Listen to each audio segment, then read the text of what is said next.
Sorry, I'm not there in person. We had kiddo get sent home. Pam, you didn't know this. Beaver today. Abundance of caution. I'm going to be remote so that we suspect it's likely COVID, but we have had at least one negative test. So we'll see. Oh, Karen, you're muted. I can't hear you.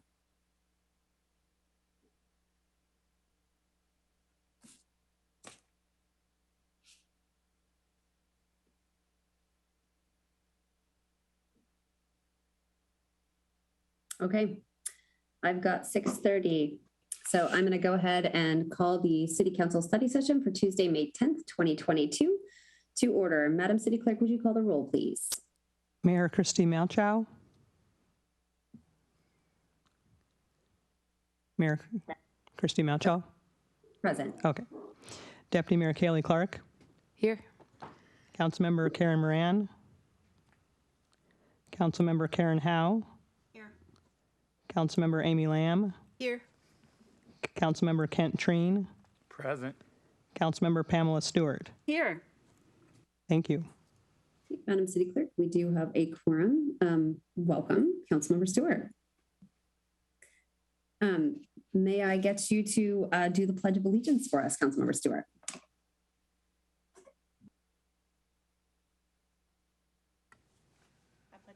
I pledge allegiance to the flag of the United States of America and to the republic for which it stands, one nation, under God, indivisible, with liberty and justice for all.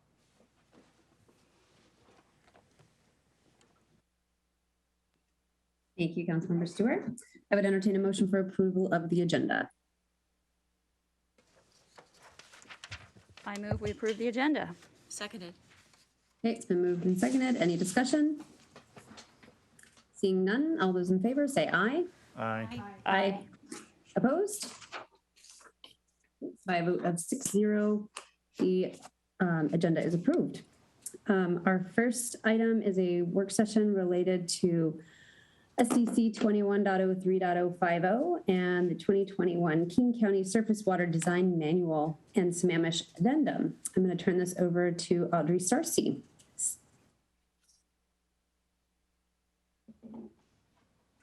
Good evening, Mayor, Deputy Mayor, and Council. This evening, we are getting our evening going with a public works presentation by our Senior Stormwater Engineer, Stephanie Sullivan, Wayne Carlson with AHBL, and Stephanie Heinmark with AHBL. We'll be presenting to you our draft updates to the King County 21 Surface Water Design Manual. And without further ado, I'll let Stephanie take it away. Thank you, Audrey. It's a mouthful. Good evening, Mayor, Council, and Mr. Interim City Manager. So my name is Stephanie Sullivan. I'm a Senior Stormwater Engineer and the Project Manager for the Stormwater Code Update. As Audrey said, I'm joined by Stephanie Heinmarch and Wayne Carlson, who will be leading our presentation. So our presentation will review the proposed changes to the Stormwater Code as part of the process to adopt the 2021 King County Surface Water Design Manual and also maintain compliance with the city's stormwater permit. These updates generally fall into two categories. So the first being compliance, which are required updates to ensure we are using the best available science for our stormwater regulations and meet our stormwater permit requirements. The second category consists of housekeeping items, clarifications, and optional improvements with the goal of ensuring consistency between city documents and helping communicate to applicants and their engineers about Sammamish specific processes and regulations. Stephanie and Wayne, when you're ready, please take it away.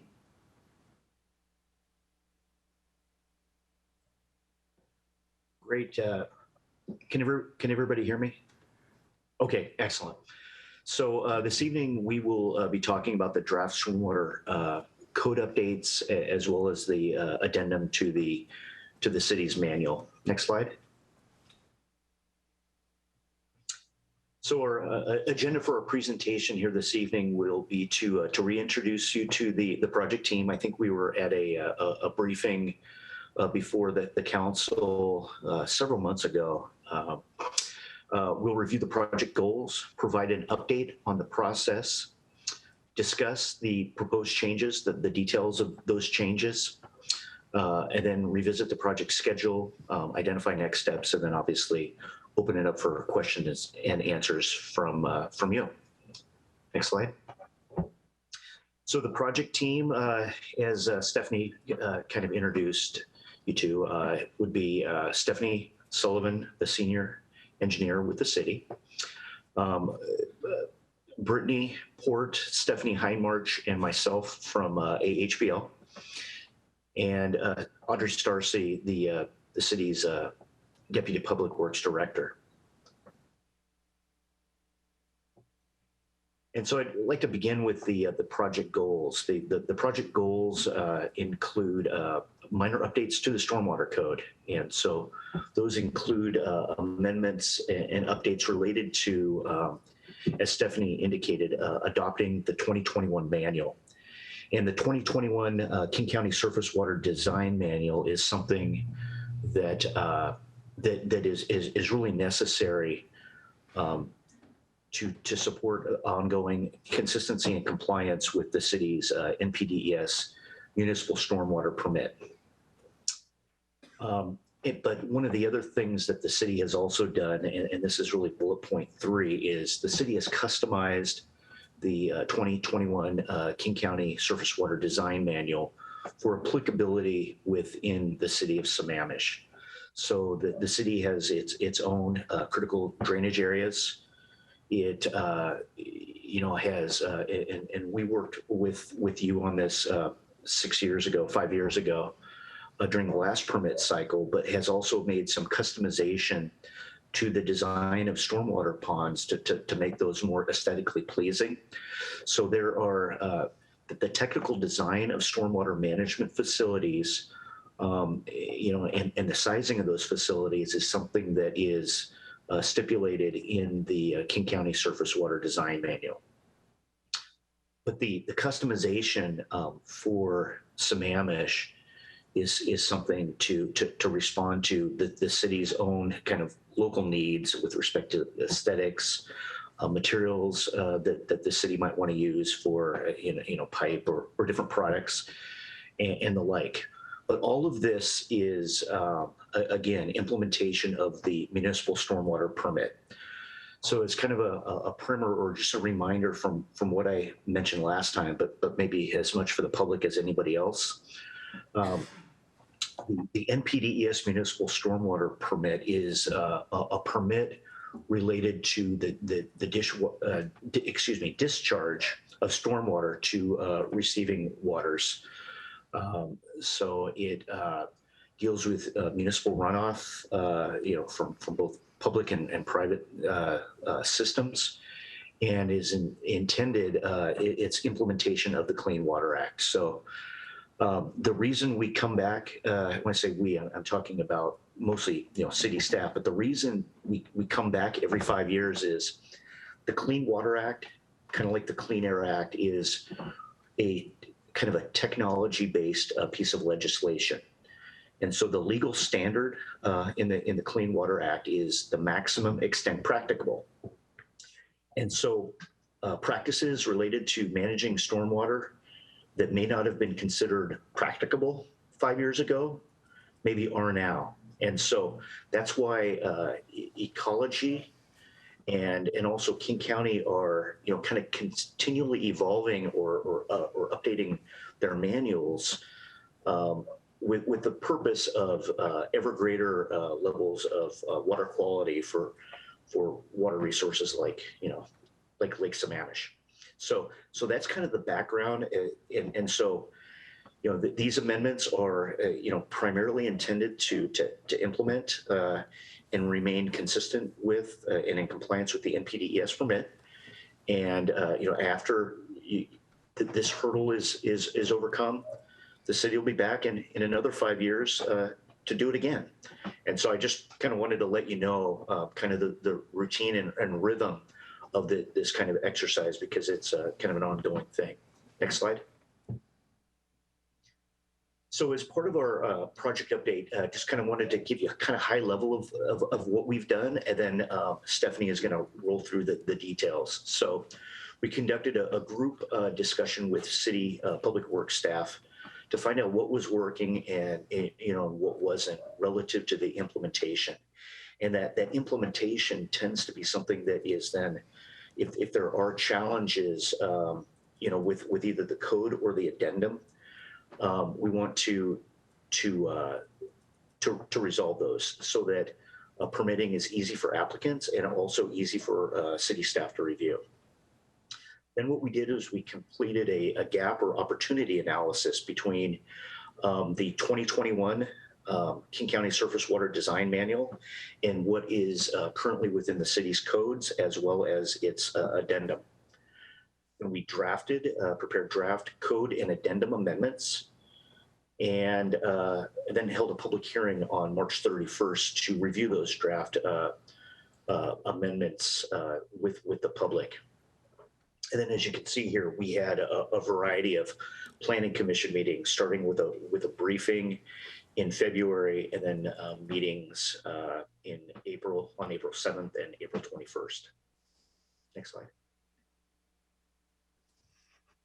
So it's kind of a summary that the Planning Commission recommends the adoption of the 2021 King County Surface Water Design Manual, the proposed Sammamish Addendum, and the proposed amendments to the Sammamish Development Code 21.03050 as presented in Exhibits 2 and 3, but also to remove the exemption for golf courses that Stephanie will describe a little bit more detail related to phosphorus from the Development Code 21.03050.g.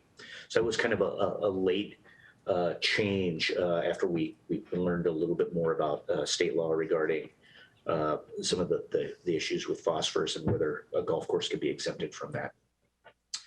But then, and then also a point of discussion was the commission recommends that the city council consider whether if misdemeanors, let me try to move everybody's face, I can't read this. Consider if misdemeanors are the correct enforcement mechanism for instances of violations to the stormwater codes. There was some discussion as to whether fines, misdemeanors, et cetera. That was a point of discussion at the Planning Commission, and we'll get into that more on the slides that follow. Next slide. Okay, so I'm going to go ahead and review some of the proposed changes, starting with those relating to compliance with the permit requirements and those related to compliance with state law. So the main change that we're seeing here regarding compliance with the permit is adopting that 2021 King County Surface Water Design Manual. Like Wayne touched on, Sammamish in the past has adopted the King County Manual. We'll be doing that again this time around to ensure compliance with the permit, since Ecology has already approved this manual. We've also, in the Stormwater Code, clarified some references to a manual called the Stormwater Pollution Prevention Manual that's currently referenced. The current code does not clarify where that document is found or if it's a county document, city document. So we wanted to make sure that that was nice and clear in the code as part of this update, and clarify that that is a county document that we're referencing in there. And then this exception for golf courses. So the existing Sammamish code prohibits application of fertilizers containing phosphorus to turf with a couple of exceptions, one of which allows golf courses to apply these fertilizers. However, we found that in state law, there's state law under RCW 15.54.500 that does not allow the city to have such an exception and strictly limits what the exceptions to that application restriction can be. So I'll go into that a little bit more in one of the following slides. And then we're seeing a couple changes regarding compliance in the Sammamish Addendum as well. But again, these are centered around adopting that 2021 manual. This is mostly just updating references throughout the addenda, making sure that those are referencing the 2021 manual and not the current 2016 manual. We also have proposed removing some redundant content as needed. Since the manual has been updated, we reviewed the addendum to make sure that there was nothing repetitive with what was in the manual. The addendum is intended to modify what's in the manual and add additional information. So anything repetitive, we went ahead and removed there. And then we've got some additional proposed changes, mostly based on that staff discussion and some input from the public as well. These are mostly housekeeping items, these general changes. So we updated some definitions for clarity, definitions that staff had found presented some challenges in the past. We did some formatting cleanup and updated all the references to the city code, city documents, links, forms, permits, that kind of thing, to make sure that everything is up to date and correct. And then we've also added in some supplemental information for additional clarity on some city processes.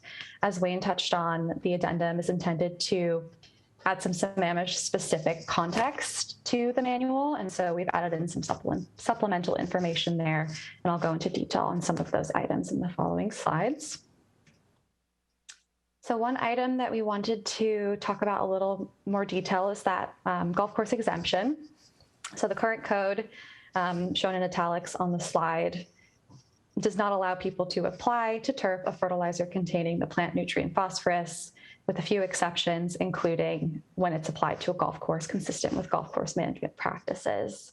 So under RCW 1554-500, golf courses are not an allowable exemption. So we are proposing to remove that from the code. We've also added in some supplemental information regarding artificial turf. This is a topic area that staff have identified as being a pretty common question and topic that comes up in their work. So we have used some draft policy language that staff had prepared in the past and have consolidated that into the addendum under Chapter 3, specifically adding some detail on when artificial turf is considered pervious or impervious surface, generally relating to whether or not it includes under drains, and also how that surface is modeled. So we've also added in some detail on when turf is considered a pollution generating surface, with some detail on artificial turf and sports fields as well. And then to make sure that the definitions in the code also reflect this, we updated the definitions for impervious, pollution generating impervious surface, pervious surface, and pollution generating pervious surface to clarify where artificial turf fits into those categories.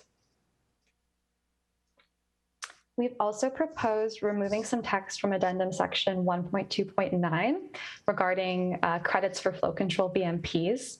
So King County in their previous manual previously gave credits for the use of flow control BMPs prior to finalizing a subdivision. And so there was some text in the addendum that modified those requirements further for Sammamish's purposes. The new King County manual no longer gives these credits, and so the text in the addendum is no longer relevant. So we've proposed removing that text to match the new manual. We've also added in some additional information on the drainage adjustment process and criteria for that. Again, this is adding in some Sammamish specific context and customizing that manual for the city's purposes. So we've added some content under section 1.4.2 of the addendum to provide some detail on Sammamish's process for granting adjustments and clarifying when these adjustments are considered a type 2 land decision or a type 1 land use decision. So just adding in some clarity there about the city's processes on granting adjustments. We've also proposed some changes to pipe material and size requirements. So as it is currently written, the Sammamish addendum does not allow the use of PVC pipe. This was added in a previous version of the addendum. After staff discussion this time around, we are proposing updating the addendum to allow for PVC pipe, since this is a material that's commonly used in small private systems. So this would only allow PVC pipe in privately maintained systems or in the right-of-way, as allowed by public works standards, which is how it is currently allowed in the King County manual. So the King County manual does allow PVC pipe. We would just be modifying the addendum to account for that and defer to the King County manual on that item. And then also under pipe requirements, the current minimum pipe size for pipes to be maintained by the city is 12 inches. And staff recommended adding some flexibility in the addendum for 8-inch diameter pipe to be used in special cases within the road right-of-way to accommodate different utilities and site-specific restrictions. And so this would just allow, in those special cases, the city to go down to an 8-inch diameter pipe if needed. It's not intended to be the new standard. We've also added in some interpretive signage criteria under addendum section 5.1. So the city's existing code allows for developers to get recreation space credit for stormwater facilities when they include certain features. One of those features is interpretive signage. However, there's no existing guidance on what that signage should look like, where it should be located, what it should be made of. And so we've added in some criteria here to set some expectations around what interpretive signage needs to look like. So that means it has to be visually appealing and colorful, educational, has to be located in a high visibility location, mounted low profile, be framed with black metal, which is longer lasting than wood, and have panels constructed of high pressure laminate with an intended lifespan of at least 10 years. Should also include plain language that's accessible to the general public, and also will be maintained by the HOA if in disrepair. So just adding in some criteria there to give some context and give some standards around interpretive signage when that's being used for credit. And then under Appendix C, which is the simplified drainage requirements section of the manual, there are some places where King County requires either a yard drain or a catch basin. Staff recommended modifying this for Sammamish's purposes to only requiring a type 1 catch basin and not giving that yard drain as an option, since those have presented issues with maintenance and cleaning in the past. So that was a recommendation from staff. And then this piece at the end for additional discussion. This was not a change that we were proposing to make, but the Planning Commission did bring up some questions around the existing language under SDC 2103-050 F6, which is around enforcement. And so the current code allows the city to escalate violations, willful violations of orders around the city's stormwater code that can escalate to the level of a misdemeanor. And so the Planning Commission wanted to look into this issue a little bit further and ask the City Council to consider this issue and maybe potential modifications, whether that should be included in this update or potentially a future update. So just to give you an idea of where we are in the project schedule, we are here in May at Council Meeting 2. We will be back at the June 7th meeting as well, and we are intending to have these changes adopted by the end of June in order to comply with the NPDES permit, especially adopting that 2021 King County manual, which would help bring the city into compliance with the permit requirements. Like Wayne touched on, we have had some briefings with the council, the Planning Commission. We had that virtual open house in March where we heard from some members of the public and clarified some questions around the update process. And then we had our Planning Commission meetings and recommendation.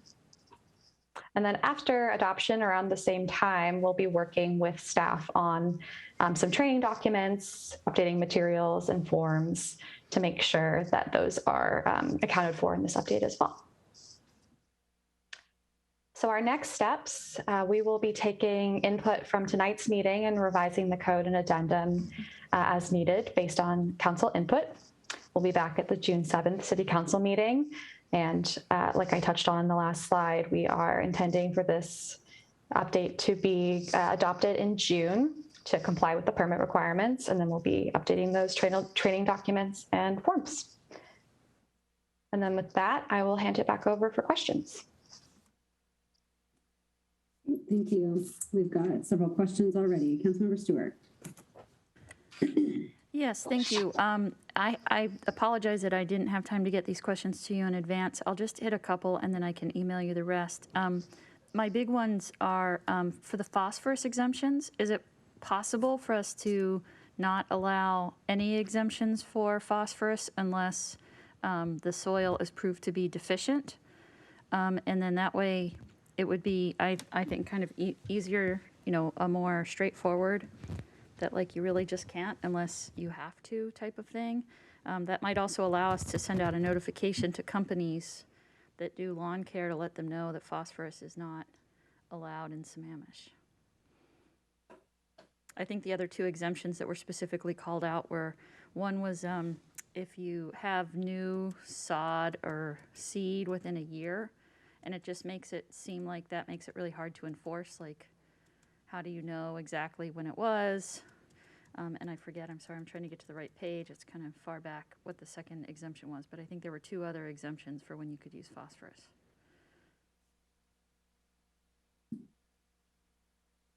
Oh, if it's for agricultural or horticultural uses. And again, I'm not sure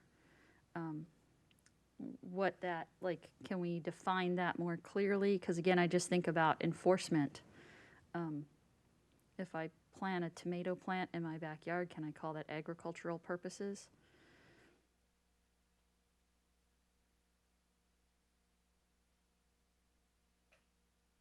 I can try to answer that, I guess, with the phosphorus. I don't know if that's something that would be able to clarify our definition at this point in the process, but I would definitely defer to Wayne and his team to see if we could do that at this point. And then in terms of enforcement, we will be, the Storm team will be working on bringing back a policy intended to be approved by City Council later this year that further clarifies some scoring that we would be asking for guidance on for enforcement, so that we have a very consistent enforcement screening matrix as we're applying violations. Okay, and then also when we're talking about you know, things we shouldn't or can't do, I don't know if there's been discussions. We had a pilot program, right, for the integrated pest management, and I don't know if that's something, as I understand it, that was a pretty successful program where we, as a city, right, we didn't apply certain chemicals in doing our pest management. And are we ready to bring that forward and put that into use across, you know, citywide, so that residents don't use those chemicals either?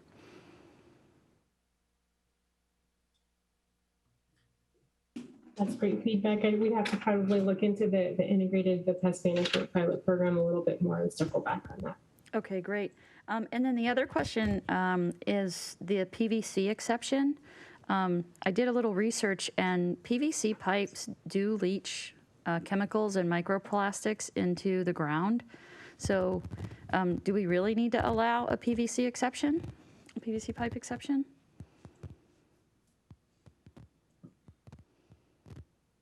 I might need to defer to our technical team on this one to see. I think we were trying to be consistent with King County guidance on allowing PVC types of pipe within the right of way and obviously on private property as well. But do we have any thing to add, Wayne, or either Stephanie? Sure. Yeah, yeah, the purpose was to make it a little more consistent or consistent with the King County Surface Water Design Manual. I think the reason that it was in the addendum before that it was not allowed was, you know, maybe previous kind of stormwater staff wasn't crazy about PVC pipe and just maintenance, but I think what was occurring were there was you know, lots of requests for essentially adjustments to the drainage code for, you know, what is considered a pretty common material. But you're correct. You could certainly keep that on the list within the addendum as a no longer allowing it. But that was kind of the purpose and kind of background as to why it was essentially removed from the addendum. Yeah, I'd like to see us, if we do feel like there are specific instances where we would need it, I think we need to narrow those exceptions and not just say if it's on the right of way or private property. That seems like it's going to probably be less expensive than the alternatives, but it is not proven to necessarily be totally safe. And so I would be more comfortable if we didn't allow that, or we only allowed it in very narrow situations. And then the only other really big one was the exemption for the 8-inch pipe instead of a 12-inch pipe in the right-of-way. And again, I'd like to understand more about when we want to do that. It's my understanding that with an 8-inch pipe, it can be a lot harder to keep it clean and to clear it out. And so I think we should be pretty careful again and have much narrower exceptions and not just say if it happens to be in the right-of-way. Like, I think there needs to be really narrow times when we would do that. I believe that was the intent of that exemption, that our 12-inch would still be our minimum, but there were maybe some instances where we would allow an 8-inch pipe. There are some water treatment systems that have internal components to them that have smaller pipes. That may be a good example of that. There may be some sections of streets that are receiving a very small amount of runoff that may only need an 8-inch pipe. So that, I think, was the basis for that exemption in there. But our minimum across the board would still be a 12-inch pipe for maintenance reasons, as you stated. Yeah. Are those special circumstances called out? Because from what I read, and if I missed it, I apologize. It just says, with the exception of special cases within the road right of way. Do we call out those special cases so that, again, it's only when there's really no other alternative?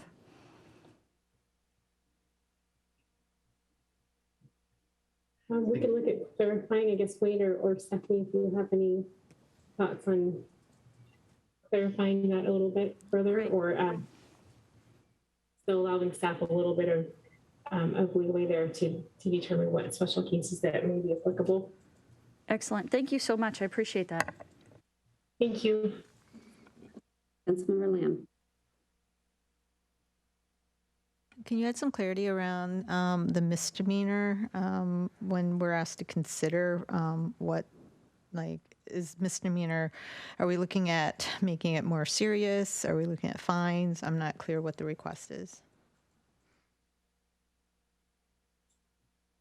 I'll defer to Wayne and Stephanie, but my understanding would be I think that the Planning Commission has asked us to bring this up with council for further consideration in general. And I'm assuming would be to possibly remove it or see what circumstances it may apply.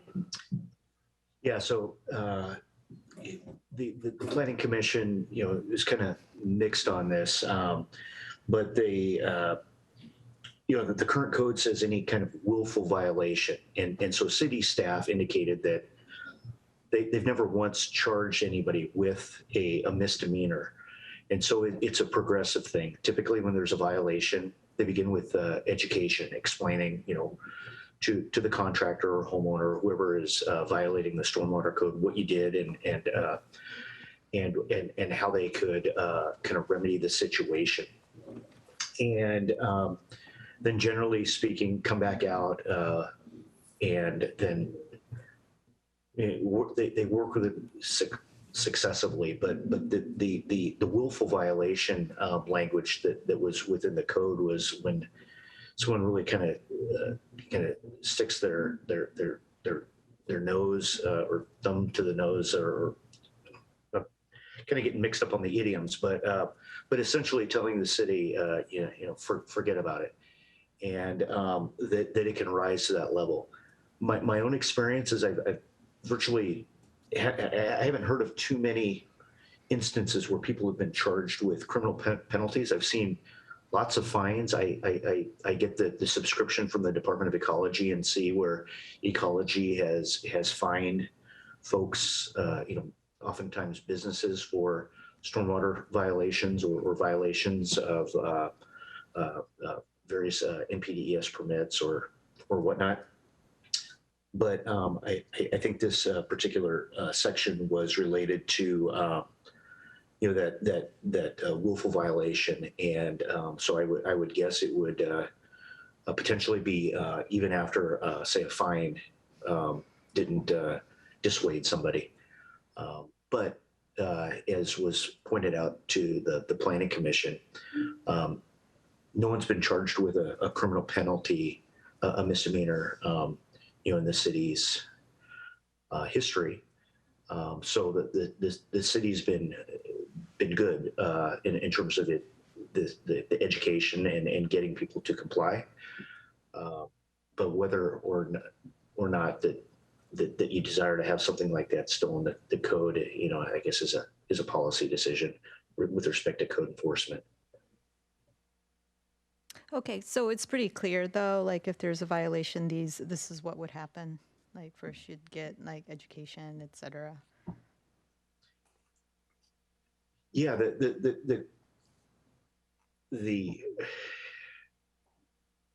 I don't know, if willful violation is something that the attorneys or I probably would defer to Audrey on that, but it's never been the first step, in terms of getting someone in compliance with their stormwater permit. It's always been the last step, and it's never gotten to that last step. It's my understanding.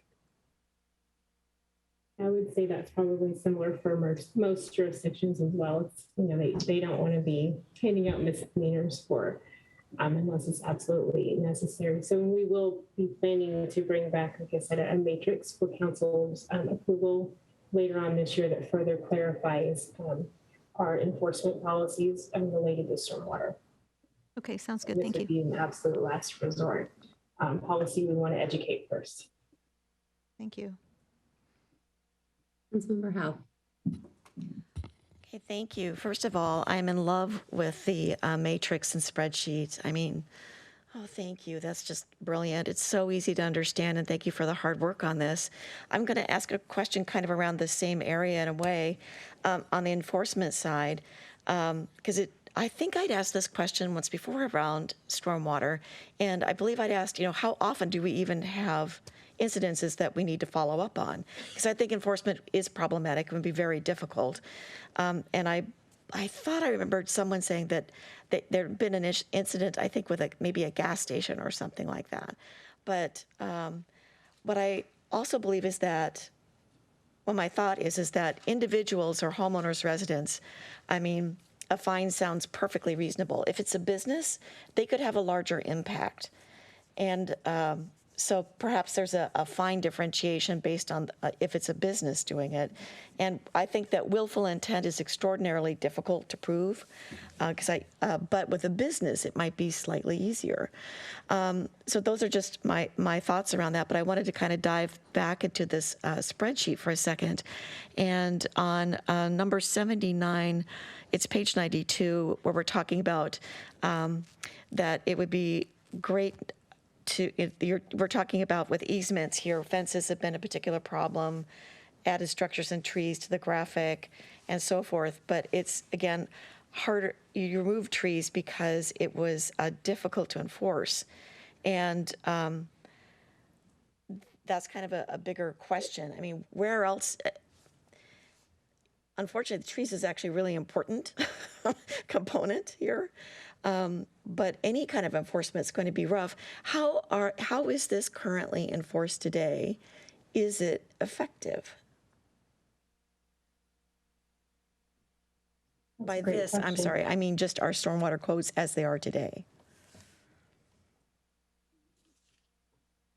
Our stormwater codes, to my knowledge, have not been readily enforced. It's a conversation that will continue through our rate study conversations and kind of in parallel with our addendum and manual conversations as well. It's something that previously I don't think we've had staff resources to support. And then of course there's the clarifying, matrices and different things that would help us be very consistent in the future for different varieties of storm enforcement. So if it's someone building a structure over a low impact development BMP or a spill or different things, but there's some different criteria that would be very clear for the public and the potential violator, as well as for the staff that would be needing to walk through the matrices to get to the enforcement portion. So we recently have begun to do a little bit more code enforcement. We've had some great support from DCD, so it's been a cross-departmental support the last few months, getting that up and going a little bit more. Then if I could add, one of the areas that you do see from time to time, and how you kind of find out about them can vary, whether it's a complaint or whether somebody could. or from a neighbor, or you just happen to find out about it through some kind of looking around through, and that would be a kind of an illicit connection to the system. So all of a sudden, somebody is connecting their property to the public system without a permit, presumably, then also potentially without treatment. So the willful violation, you're absolutely correct, is really tough to figure out. But sometimes if it's an illicit connection, that certainly is sometimes willful. Sometimes it's not. Sometimes they don't know they need a permit. So that you go to the education, like Audrey was talking about, and generally speaking, people will comply. So, but illicit connections are probably the thing that we see sometimes from time to time as violations of the stormwater code that you stumble across one way or the other. Right, that makes perfect sense. Thanks for that explanation.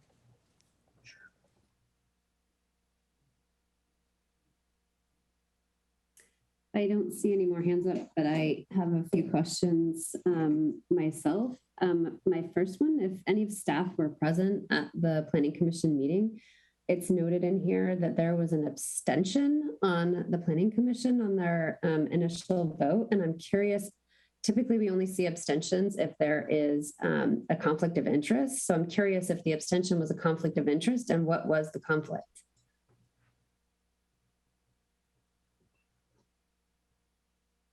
Stephanie. There was an abstention, and they didn't acknowledge whether there was a specific conflict of interest. I'm not sure if it was that they disagreed with the legislation, but it wasn't mentioned specifically. Okay.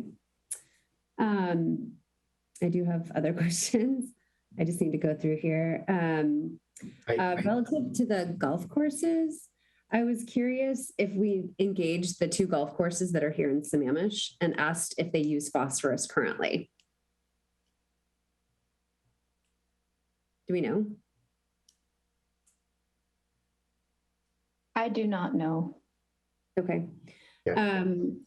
I guess, obviously we're not passing this evening, but if at the point we do pass this based on the fact that we need to remove the exemption, my suggestion would be to engage the 2 golf courses, because my guess is that that pendulum is going to have to swing back the other direction, and that may be time sensitive for them to understand that the regulations may change. They might also be able to provide some feedback to the council. I just suspect that they probably order in advance and may not be able to return fertilizer products, and therefore engagement upfront might be beneficial for the golf courses that are here. And then also enforcement. I know that was brought up before, but I know that staff is somewhat limited, but is there any, how do we imagine enforcing no phosphorus, whether it's on a golf course or in someone's yard? Or is it just an education component that we need to push out to the general public relative to phosphorus? I'll admit, I have a lawn care company. I have no idea what they use. That's maybe not very good that I don't know what they use, but I don't know what they use. Wayne, correct me if I'm wrong. Oh, go ahead. Phosphorus state law has those specific exceptions, but it also says that jurisdictions are not required to enforce that law. So there isn't really a plan of enforcement per se, but I think that regular education piece, and still they wouldn't be allowed to discharge it to the system and have the runoff access to the system. So we would still want to educate as opposed to necessarily enforce. But if there was an issue, then we'd want that tool in the toolbox to go, enforce it if we had to. Sure. And it became an issue. That's correct. And that kind of reminded me of the response to your first question, Mayor. And that is just that I think the person that abstained kind of objected to the whole host of just the idea that the phosphorus, the car wash, the related to trying, not washing your car in the street, washing it, say in a yard, that type of thing, that ecology has all these requirements that are reflected in the King County Surface Water Design Manual, but that, are essentially not enforced. And the idea that there are these codes that are kind of coming down from high, from the state, that that are essentially being education only. And so that I think that my recollection, and Stephanie, could correct me, but I think that was my recollection of why he abstained. I think he views water quality as important, but it was more of just a just his philosophy of the way legislation should work, and that code shouldn't be gummed up with things that aren't enforced. Gotcha. Okay, so I do have some other questions, and this is relative to the artificial turf changes. If you can help me just define under drain and what that is.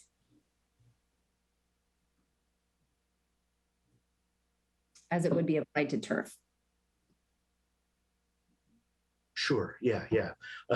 So with turf, and you see this at say East Side Catholic and other places. A lot of times these turf fields are actually big detention basins. Have a huge layer of kind of sand and gravel below. And so even though it's a playable surface, it actually has kind of the dual use as a stormwater facility. And so that under drain allows would be kind of under the playing surface, and it would be within that kind of gravel layer, and allow for the stormwater to then drain to the public system. So, and that's one of the things you don't really see when you're kind of walking by one of those artificial fields, but a lot of times they are stormwater facilities as well. Okay, so the application of this new code language when we are defining impervious surface, it's if it also has an under drain, is that correct? Correct. Okay, so somebody who's putting turf in their yard but doesn't have an under drain, it will still be considered pervious, albeit I understand we're changing it to a pollution generating one, but it's still pervious, correct? Correct. Okay. Yep. Sorry, I'm just running through all my notes here. If I could add, actually, the turf, whether natural or artificial, was already considered pollution generating, and according to the King County manual. So that actually hasn't changed, but we saw, there are people using it in the city. And so we just wanted to add that extra, clarification. I think in the King County manual, it's only mentioned a handful of times. So we felt it was valuable to be more specific. Okay, gotcha. Sorry, I'm just making sure I'm getting all my questions as I look through my notes on my iPad here. Okay, I think I got them all. Councilmember Howe's got an additional round, but before we go there, I'm sorry, I'm going to ask if any other council members who haven't made comments yet would like to comment in this first round. And did we ever get Councilmember Moran? Did she ever join us or no? No. Okay, so Councilmember Treen, Deputy Mayor Clark, any questions? Nope. Okay, Councilmember Howe. Okay, so my question is around the signage being maintaining a good condition and replaced by the HOA of in disrepair. And I was unfamiliar with tagging the HOA with responsibility for that. Is that because you're assuming that HOAs should have more responsibility over the stormwater ponds in their areas, or is there a precedent for this? Do we do this? Is this a thing?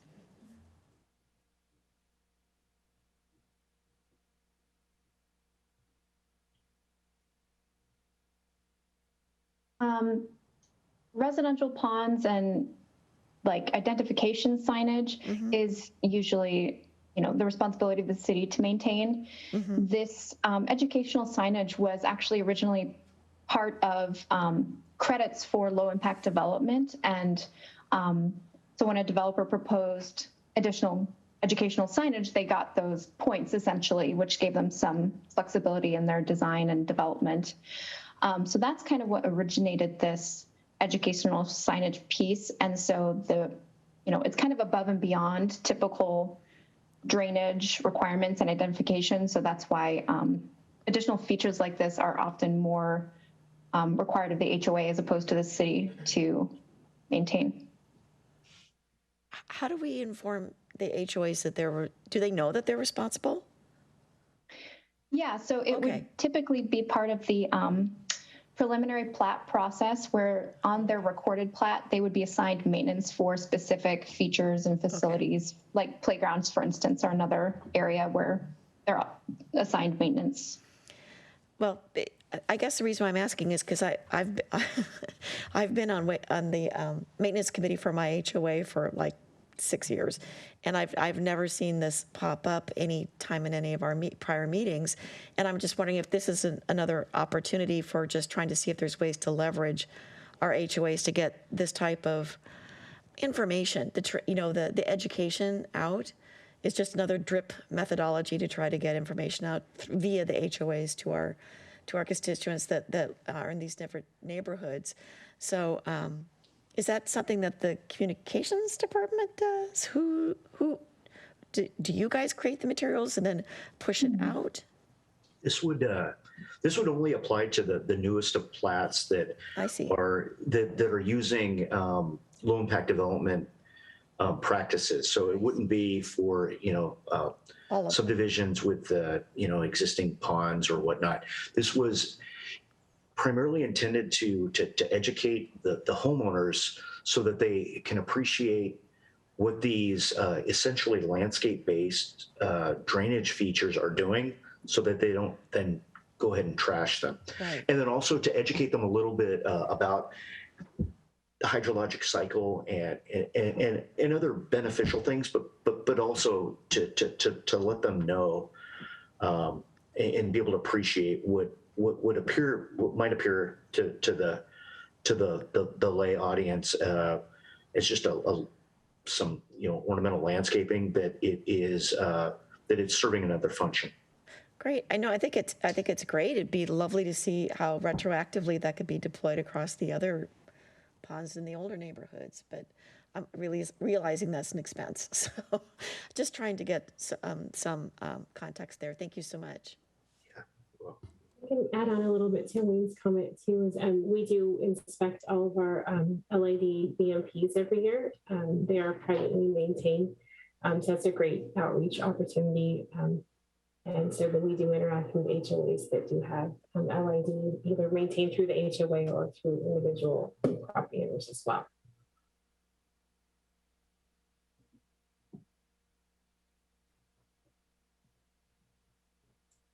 Not seeing any additional hands up, so this was just kind of informational and an opportunity for council to ask questions, but is there anything else that you need from council?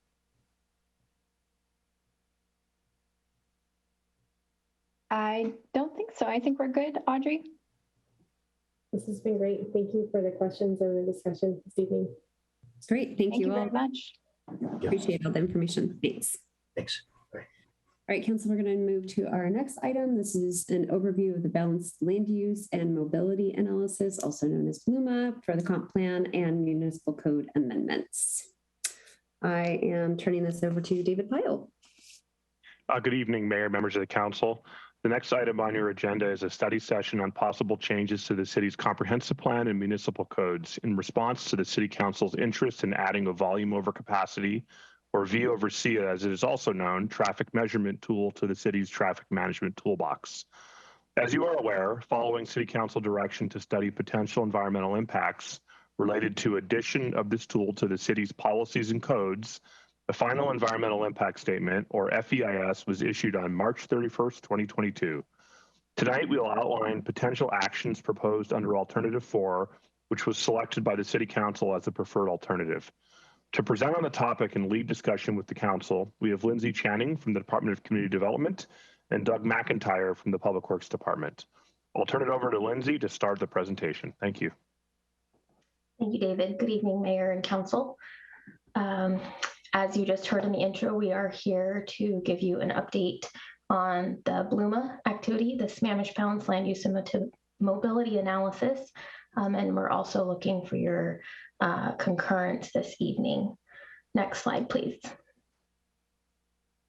So this presentation this evening is going to include giving you a very brief background on the EIS, hitting some of those key milestone dates that we had in this nearly 2-year project endeavor we've been on.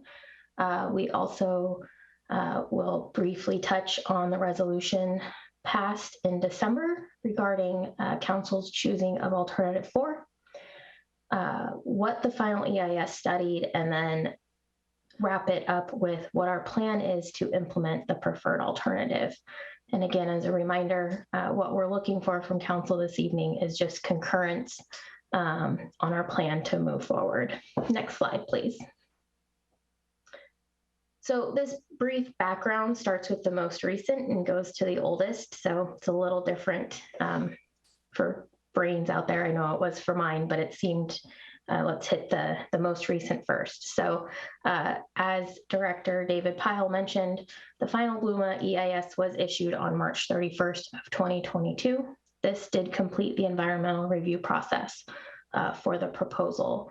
There was a 7-day waiting period before we could take any action at all or move forward with any part of the proposed alternative associated with this, and that's in state regulation. We are past that as we're a month in. Also on December 14th, or excuse me, December 7th is when the amendments to implement the final EIS were docketed for review by Council. This was through Resolution 2021-927. You'll hear here in a little bit in this presentation, but in order for us to move forward with the Alternative 4, we need to take that through the comprehensive plan process, which is a docketing endeavor where we have proposed changes to the comprehensive plan and also some potential changes to Sammamish Municipal Code. The draft LUMA EIS was issued back on August 26th of 2021.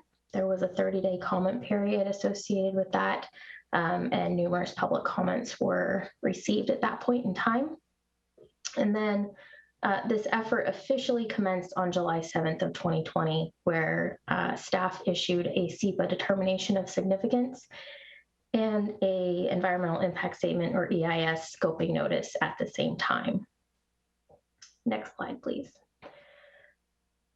On December 14th of last year, Council gave direction formally through Resolution 2021-930. This direction was to staff to move forward with Alternative 4 as the preferred alternative, which means that was the focus of the final environmental impact statement. So the draft environmental impact statement had 4 alternatives: a no action alternative plus 3 action alternatives options. We did a series of outreach with Council and the public in the fall of 2021. And on November 17th, we held a public hearing with Council, and Council voted at that time to choose preferred Alternative 4. Next slide, please. So some of the highlights of what the final environmental impact studied in regards to Alternative 4 was, one, outside of just studying, was a response to all comments that were received during the draft environmental impact statement process. This included written and verbal comments. We also described existing conditions. We identified probable significant impacts. We identified mitigation measures to mitigate impacts and described any unavoidable adverse impacts of the proposal.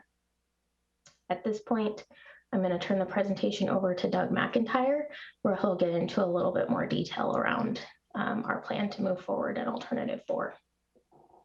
Thank you, Lindsay. Good evening, Mayor Malchow, members of the council. Again, my name is Doug McIntyre. I'm the Senior Transportation Planning Manager for the Department of Public Works. Happy to be here tonight, kind of taking this presentation across the finish line, then we'll open it up for Q&A. So as Lindsay mentioned, Alternative 4 was selected as the preferred alternative in the EIS back in December of 2021 by resolution. And a little bit more detail on Alternative 4 than what was presented earlier is that Alternative 4 is really kind of a holistic approach to building out our transportation network. It really focuses on building the principal arterials to the principal arterial standard in our public works standards. The idea there is that it directs the highest volumes of traffic to the roadways that are classified to accommodate the highest volumes of traffic. It also looks at bottlenecks in the system, whether they are in the city of Sammamish's control or outside of the city of Sammamish's control. And then it really focuses again on traffic demand management on the lower classified roadways, that being the minor arterials and collector arterials. As you can see on the slide here, the map to the right of the slide is the projects that we would need to undertake to implement Alternative 4. It's maybe a little bit hard to read on the slide, but the red highlighted segments are showing projects to improve those roadways to 5 lanes, which is consistent with our public works standards. As you can see, the kind of magenta highlighted segment on Dookie Hill Road to the southeast of the city is proposed as a 3-lane improvement. The intersections are also shown on this map, that being 32nd and 244, Sahali and 28th, and then 228th and 40th. So this is again, the preferred alternative, what would need to be implemented to enact Alternative 4. And when we say kind of implementing Alternative 4, we are referring mostly to code and comp plan amendments. So the real proposal in all of this is to amend the city's municipal code as well as the comprehensive plan to put in the language that relates to these standards. In addition to actually writing the policy language, we need to make consistency amendments, which would reflect updates to project lists. It would reflect updates to the long-term lists and for traffic modeling. In addition, the code amendments are actually focusing on what is now called the Sammamish Unified Development Code, the SDC, Title 21, Chapter 08. And there we will, again, be actually writing down the standards and capacities and how that is all arrived at. Those actions together are what actually implements Alternative 4. And this is, again, just the pathway that we are currently on and looking to get concurrence with City Council. As far as the process goes, outside of the substance, there's 3 main elements that we need to focus on. The first is actually developing the amendments and going through the docketing process at the staff level. So that includes public engagement as well. We then will go to the Planning Commission, where we will hold work sessions and a public hearing to get a recommendation from the Commission to the City Council. Once we do that, we will then bring the recommendation to City Council, where we will have more work sessions and open another public hearing to consider the adoption of those amendments. We don't have hard dates at this moment, but once we are given direction by Council, we will be able to provide a more firm schedule to get us through this process. But suffice it to say that this would take the better part of the rest of 2022 to get through the process that you see on the screen and get towards adoption.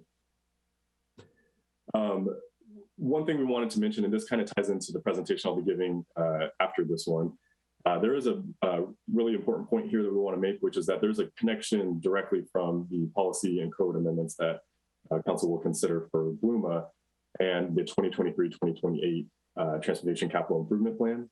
So implementing the VRC standards that we analyzed in the EIS means that we need to put the projects that you saw on the map a couple slides ago into our TIP so that the city can plan for those. So when we met with council on April 12th, we explained that there's kind of a two-step process to the TIP, which is that the first round of the TIP to be compliant with the state laws would be to adopt a more narrow version of the TIP based on the code and policies that are in place today, meaning that the intersection-based failures will be on the TIP. We would do that and pass it as sort of a narrow TIP. And then once the code and comp plan amendments for LUMA implementing the V over C standards were in place, we would go back to the TIP, update it with the TIP project, or sorry, the V over C projects to have a TIP that is consistent with the code and the comp plan. So we just wanted to really emphasize that there is a really strong connection between what we're doing in LUMA as well as the TIP. I think that's the last point here, but I just wanted to reemphasize that our ask of council tonight is for concurrence on this plan. After we receive direction, we will develop a better schedule and present it back to City Council. So with that, we'll open it up to council for question and answer. And I just wanted to note that in addition to Lindsay and I, we also have for help on the Q&A, Audrey Starcy, Victor Sailman, and Kelly Toby, and David Pyle, sorry. So thank you very much, and let us know if you have questions. Great, thanks, Doug. We have several questions here. Councilmember Lamb. Thank you, staff, for all your work on this. This has been, looks like years in the making. Back in December, when this came to council, I voted against moving forward with the LUMA EIS Alternative 4, and I continue to be unsupportive of this direction for the same reasons that I gave back in December. And that is the cost, which is astronomical, up to $400 million. This includes widening Sahali up to 5 lanes. And this knowing that there's a roundabout that's going in at 202 in Sahali, which may in fact alleviate much of the congestion that we're discussing. As a lot of residents know, a lot of our congestion issues is due to bell times, school bell times. I don't consider those 20 minutes, in the mornings and in the afternoons a road failure. And I'm not sure if the $400 million is warranted based on, these 20 minutes in the morning and the afternoon. I don't see transit being accounted for. We're looking at putting the V over C into the comp plan, and I do believe that the capacity calculations are flawed for V over C. It's not that I'm against road improvements. Of course, I support improving our infrastructure. I just don't believe that Alternative 4 is the right direction. I'd like to make a motion to revoke the LUMA EIS at this time and to ask the city manager to direct staff to revisit the capacity numbers on roads, to model the traffic for transit, and with the addition of the roundabout at 202 in Sahali, and to really work with the schools on creative ways to reduce school drop-offs. And all of this can happen and make it into the comp plan. I'll second it. Okay, it's been moved and seconded. Councilmember Lamb, did you want to speak to your motion?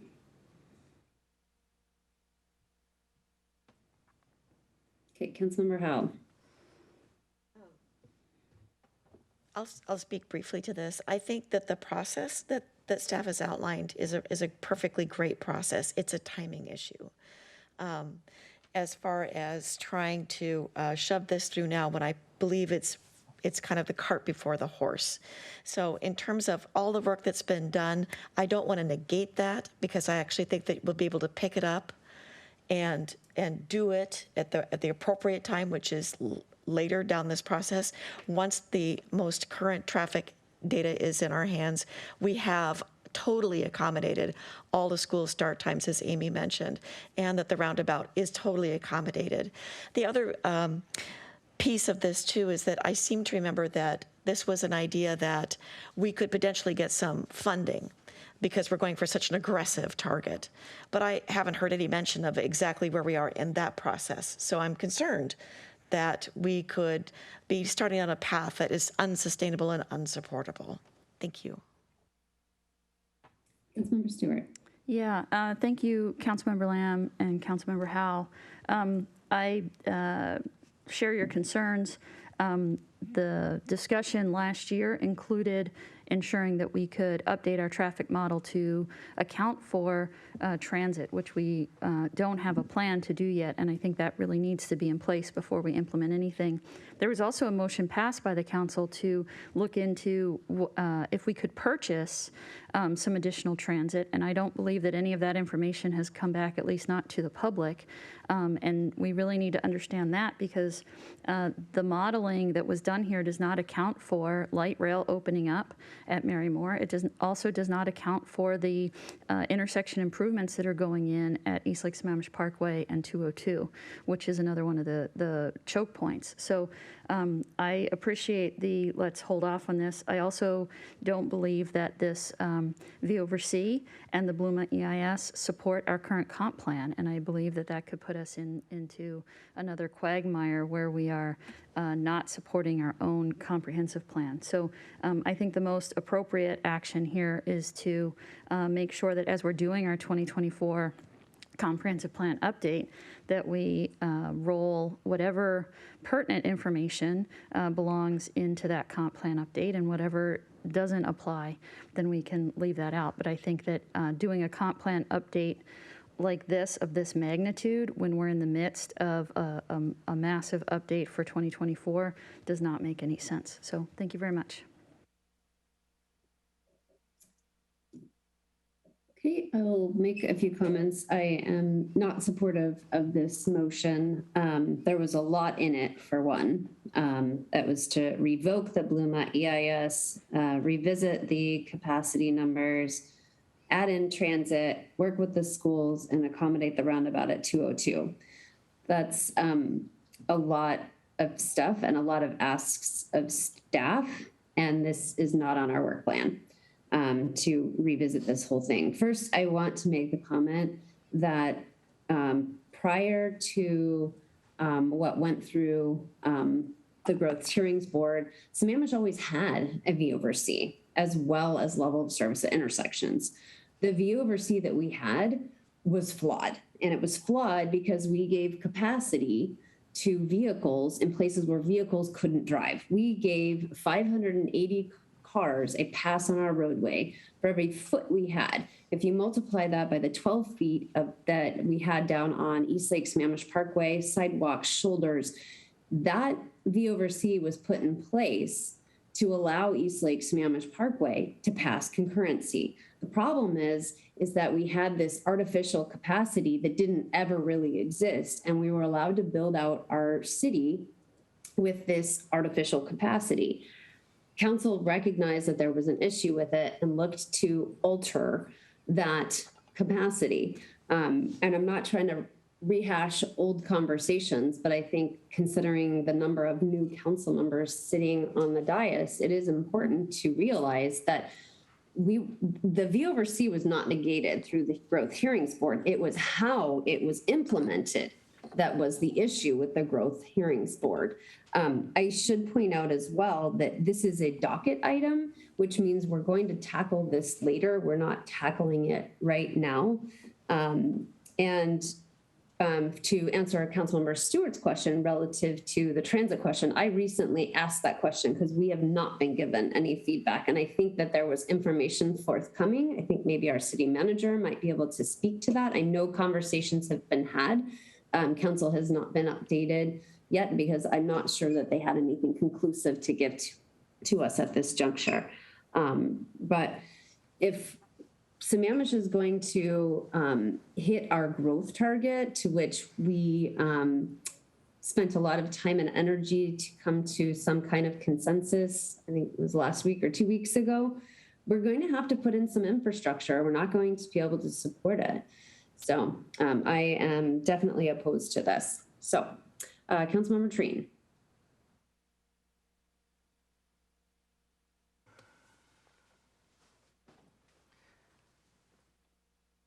So first off, you are negating the process. Second, this is not about school times. Third, you are being misled, I don't know by who, but by somebody about the cost. Transit is not the issue tonight. Councilmember Stewart's comments are misleading as well, especially when it comes in reference to the comp plan and the comp plan update.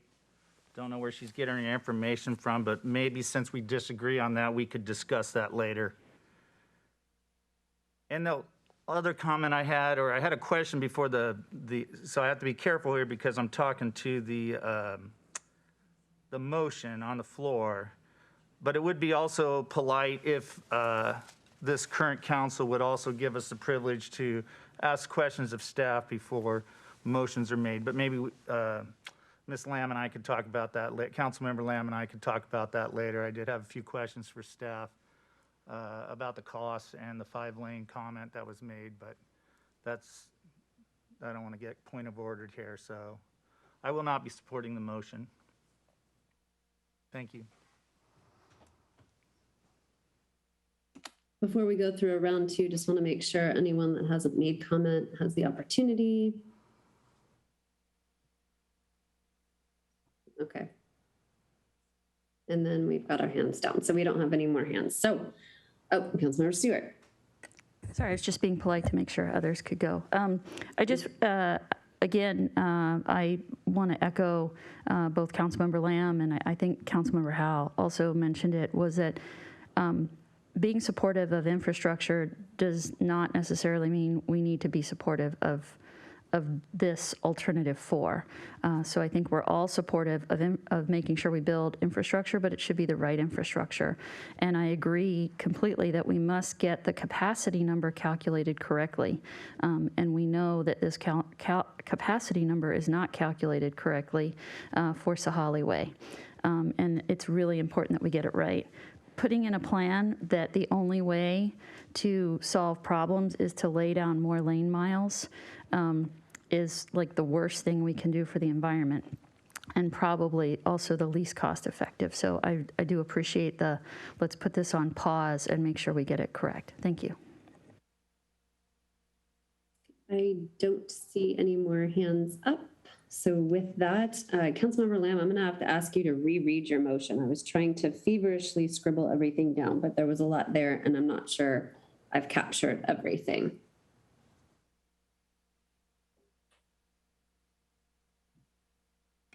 My motion is to revoke the LUMA EIS and ask the city manager to direct staff to revisit the capacity number on roads to model traffic for transit in the roundabout at 202 and Sahali, and to work with schools on ways to reduce school drop-offs.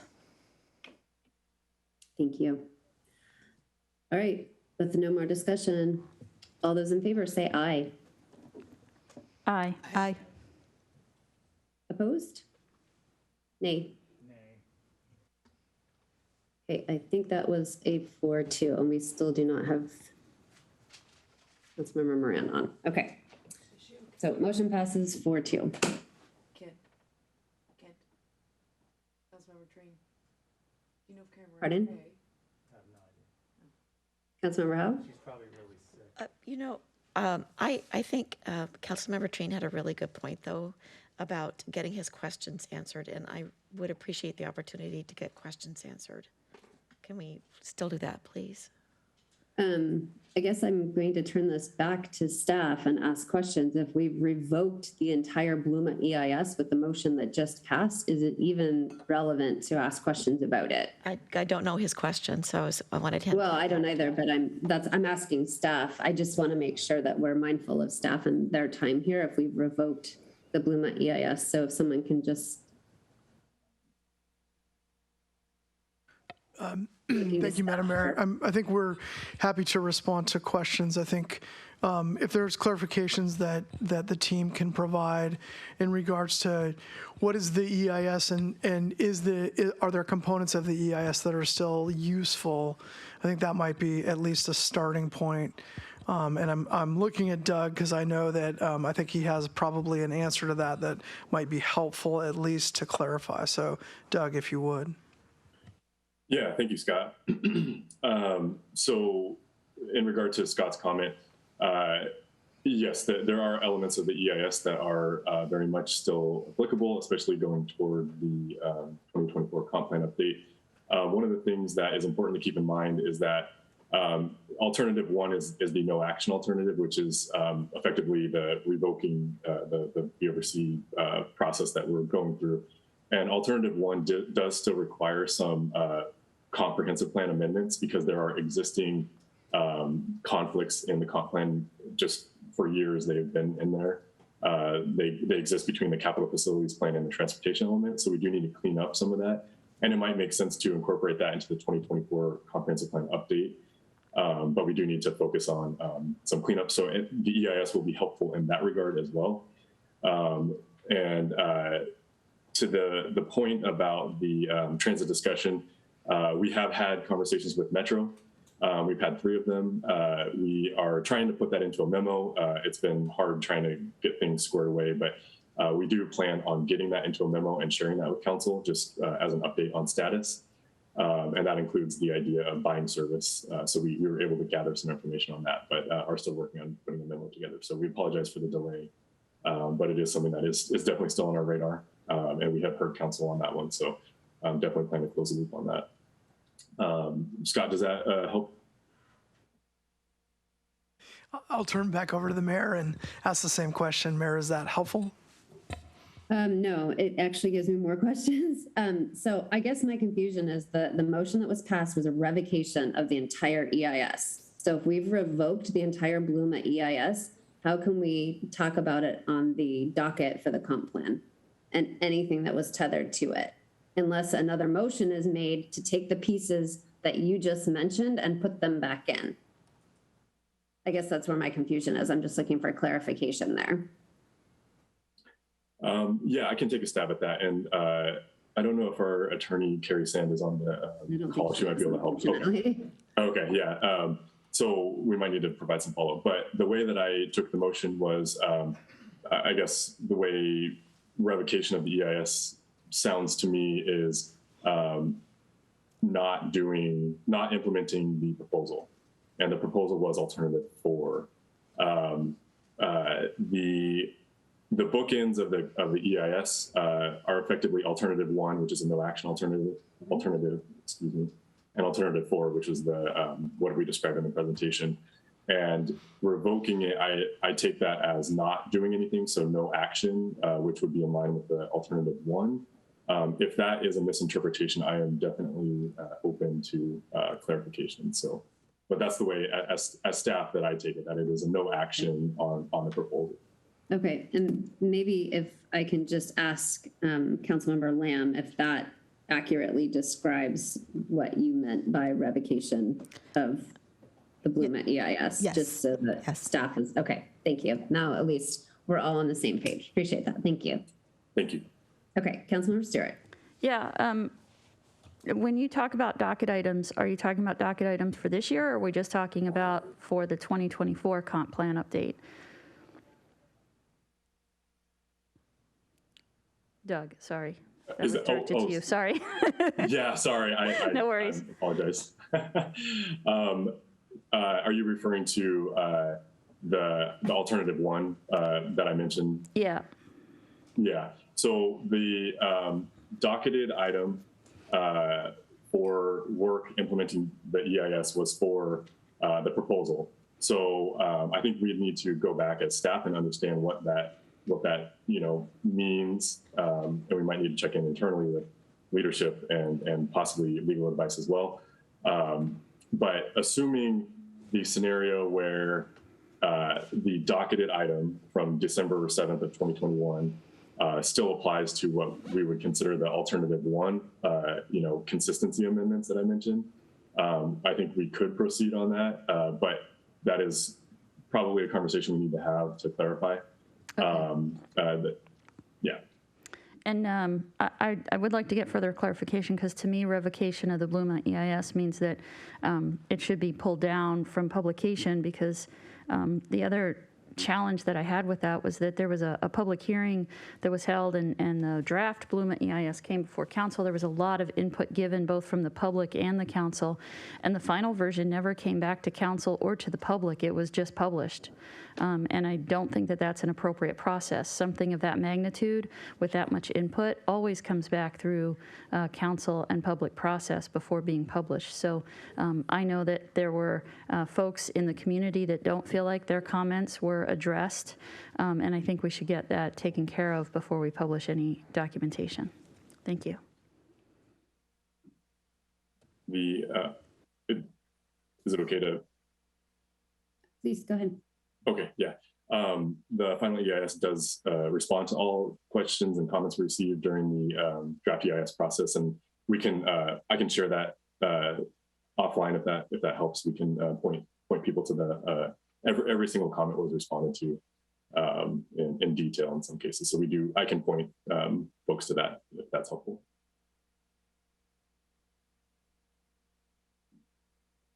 Okay, I don't have any more hands up. So last call, and unless you need something else, Mr. City Manager.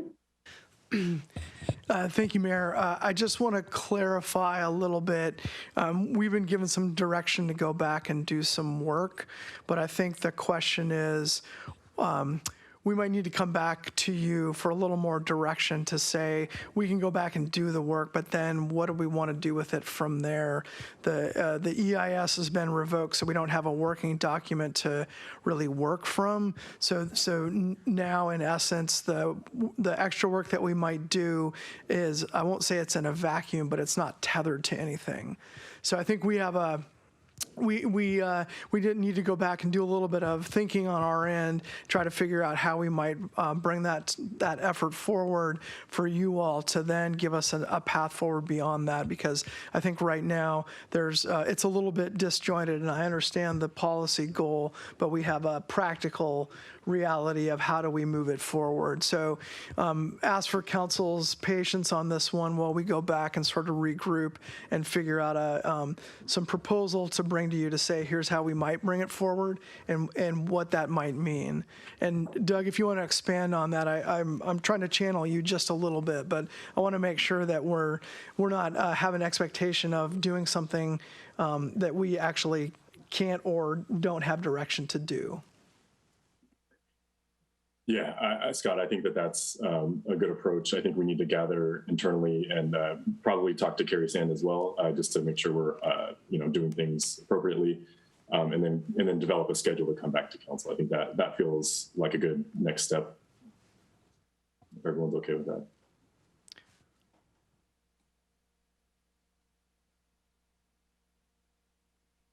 Great. All right. Well, thank you all. Unless there's anything else you need from us at this moment, we'll move on to the next item. Okay, thank you. All right, thank you.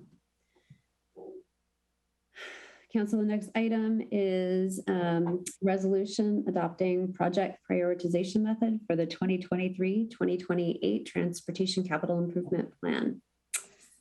I think we're going back to Doug McIntyre. She was staying on with us. If you can bear with me 1 second, I'm trying to change out presentations. Let's see here. While Doug's bringing that up, Mayor and Council, both Doug and I will be available for questions and answers through this dialogue. But these are the two follow-up to our TSIP workshop where we discuss project prioritization. So with that, I will go ahead and Doug, take it away. Okay, thank you, Audrey. Can everyone see the screen all right? Did that come up? Okay, perfect. Well, thank you again, Doug McIntyre, Senior Transportation Planning Manager in the Department of Public Works. So this is a follow-up to the workshop we had on April 26th regarding the 2023-2028 TIP. You'll recall, with the exception of Councilmember Stewart, which we can bring you up to speed on some of the conversation there. You'll recall that we had a really good conversation on multiple things at the April 26th meeting, including revenues, the projections and the assumptions, funding options that council has, as well as project prioritization. And the third piece to that, the project prioritization element, is what we're here to follow up on with council today. So before we get into that, though, I'm just going to reset with a couple background slides. You have all seen this, but I think it's always important to reemphasize just some of the basic fundamental elements of what we're doing. Again, the TIP is an important document for how we plan for transportation investments in our system. It is required by the state, required by RCW 3577010. It is something that we update annually, and it is something that also needs to be consistent with our comprehensive plan. That's a really important part of this. In addition to those items, the TIP is a planning level document. It does not by itself establish expense authority. It's a way for us to plan our capital expenditures. The budget is what does provide funding to capital projects. The TIP is a requirement for grant funding eligibility. And you'll see on the screen that the acronym there is TCIP, and I've been saying TIP. It's sort of a habit that's really hard to break. But the TCIP incorporates, well, it stands for Transportation Capital Improvement Plan. The word capital is important here because this is our capital plan for transportation. We do not pass a separate capital plan for transportation projects. So we want it to be known that this is our capital plan for transportation. However, I will probably, till the day I die, refer to it as a TIP. So I apologize if that's a little confusing. I'll try my best. And then again, you've seen this slide, but just to highlight the main, purposes of the TIP, there are many reasons why we have a TIP, but these are kind of the three biggest takeaways. It helps us be transparent in how we want to invest in the system, for not only for ourselves, but for the public. It very clearly identifies solutions to the system needs, and that includes the failures in our system.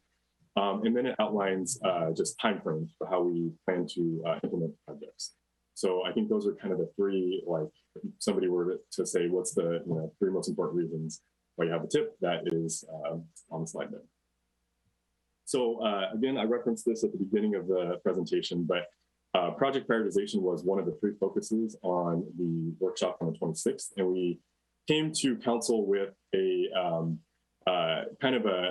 it was almost a challenge, I guess, in a way, because we have some constraints with what we're doing right now. We have time constraints, which are very, hard to maneuver sometimes. So what we proposed to council on the 26th was reusing a prioritization method we developed under the TMP, the Transportation Master Plan.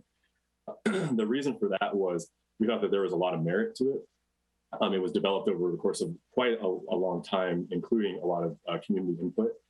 And we felt that it did still apply to what we wanted to do with the TIP. And so we wanted to make sure council was okay with that. We had some really good feedback at our last meeting, and some of that feedback included making it a little bit less duplicative, changing some of the wording on some of the descriptions, and improving some of the weighting on some criteria, as well as adding a criteria. So we went back to the drawing board, and we did meet internally on this one a couple times to talk about, well, how do you incorporate that feedback? How do you make it work? And how do we do it in the time that we have? So we came back to council with two options. The first option is on the screen here. And before I get into the options, I just want to say that there is some overlap here. And really the main difference between the two is how we added environmental impact to the criteria. So that was something that was a concern for several council members. We heard it loud and clear. So we tried to do our best to find a way to incorporate that, because you may recall at the discussion on the 26th that we talked about, there are a lot of complexities related to that. So we did our best on that one, and I can explain that in the next slide. But for the option number one, what we did on this approach was we tried to reduce duplication. So we added, or we consolidated the regional connectivity with the kind of the internal connectivity in just to one category called connectivity.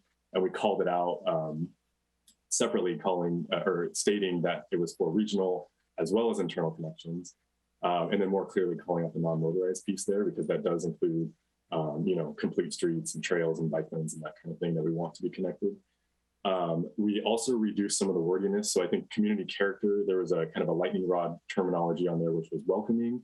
We removed that, but we still tried to incorporate what we thought council felt was the best way to address community character. A lot of the times it is thought of as aesthetics or just the kind of enhancements to the community.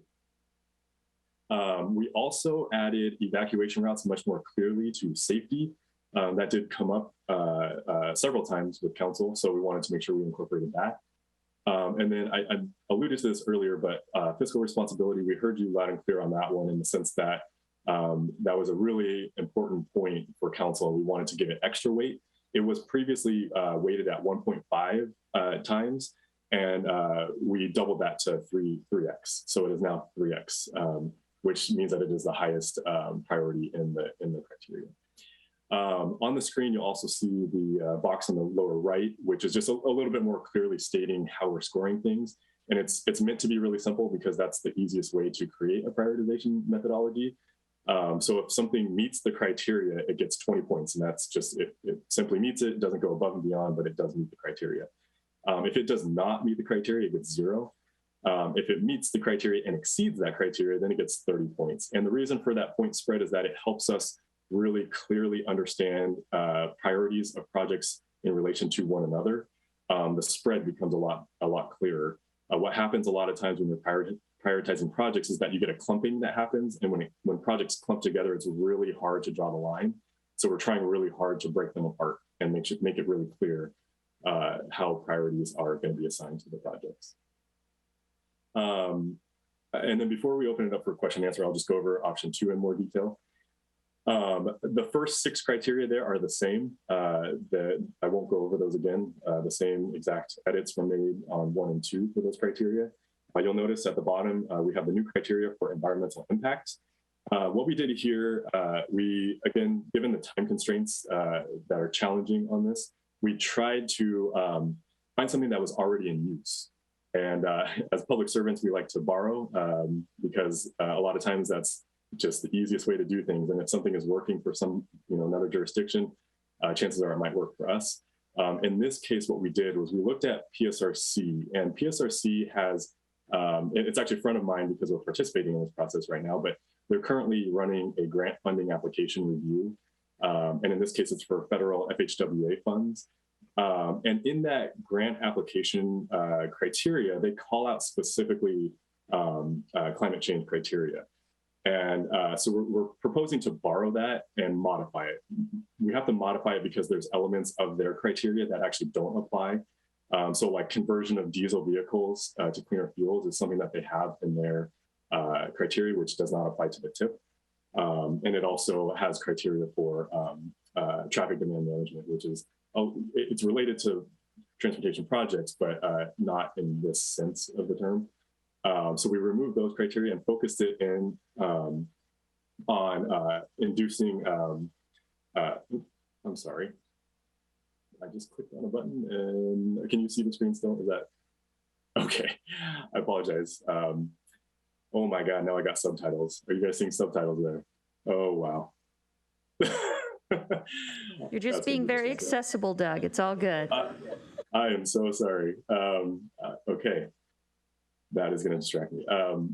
So what we did was focus on the criteria for inducing mode shift, and particularly reducing mode shift away from SOVs, also reducing VMT, and then improving traffic flow. We feel like these elements of that criteria can more clearly be applied to the environmental impact methodology we have here. Again, this is a way for us to meet the time constraints, but also address council input on the methodology. But we wanted to be clear that that is probably the closest we can get to implementing an environmental impact criteria, because again, referring to the conversation we had on the 26th, once you start going into the rabbit hole, it can become really nuanced and really complex. So borrowing from PSRC, we thought was a really good approach. The weighting is the same as proposed under option 1, with the exception of environmental impact, which we thought was probably appropriate as a 2x, but the scoring remains the same. So I wanted to, before we open it up, just talk about, there might be a little bit of a confusing element to the agenda bill and what I'm talking about tonight. So we had originally planned, as the agenda bill was written, to adopt a resolution tonight, just again, given the time constraints we have.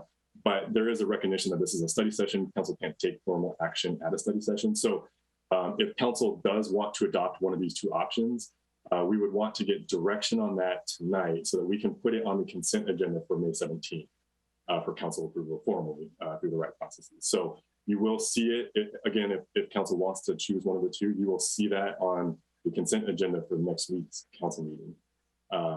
So just a little clarification. So I apologize if that's a little confusing.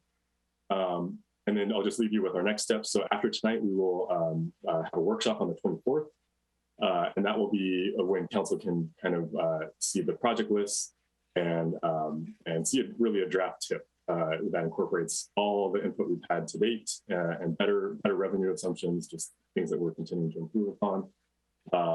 And then of note is June 7th, we will actually open the public hearing. We have a notice going out to the Times and the public to meet our code so that we can get good participation there and get community input. And then we'll come back to council on July 5th to potentially adopt the tip. So that's the next steps. And with that, I will stop talking. Thank you very much. And I'll be here for Q&A. So Doug, really quick, you stated that we can't take formal action, yet we've already taken formal action this evening. And I think the advice we've been given previously is that we can take action at a study session. I know for a long time we never did. And then Lisa Marshall, previous city attorney, kind of altered that advice. So I'm assuming we could take action here this evening because otherwise the motion that was just made previous would be nullified. So Mr. City Manager, can you just clarify real quick that we can actually take action here this evening and we could potentially choose formally one of these options? Thank you, Mayor. I guess I would make the distinction between the motion that was passed earlier was providing staff direction, and what you're describing or what Doug was alluding to is actually passing a resolution.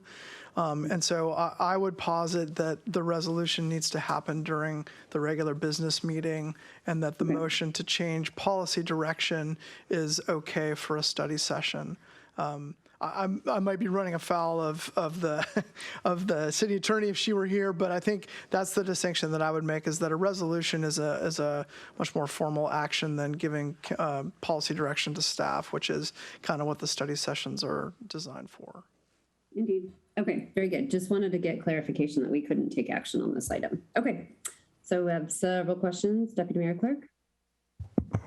Thank you, Doug. Can you go back to option 2, please? Yeah, so this one I definitely like the most, especially because the environmental impact.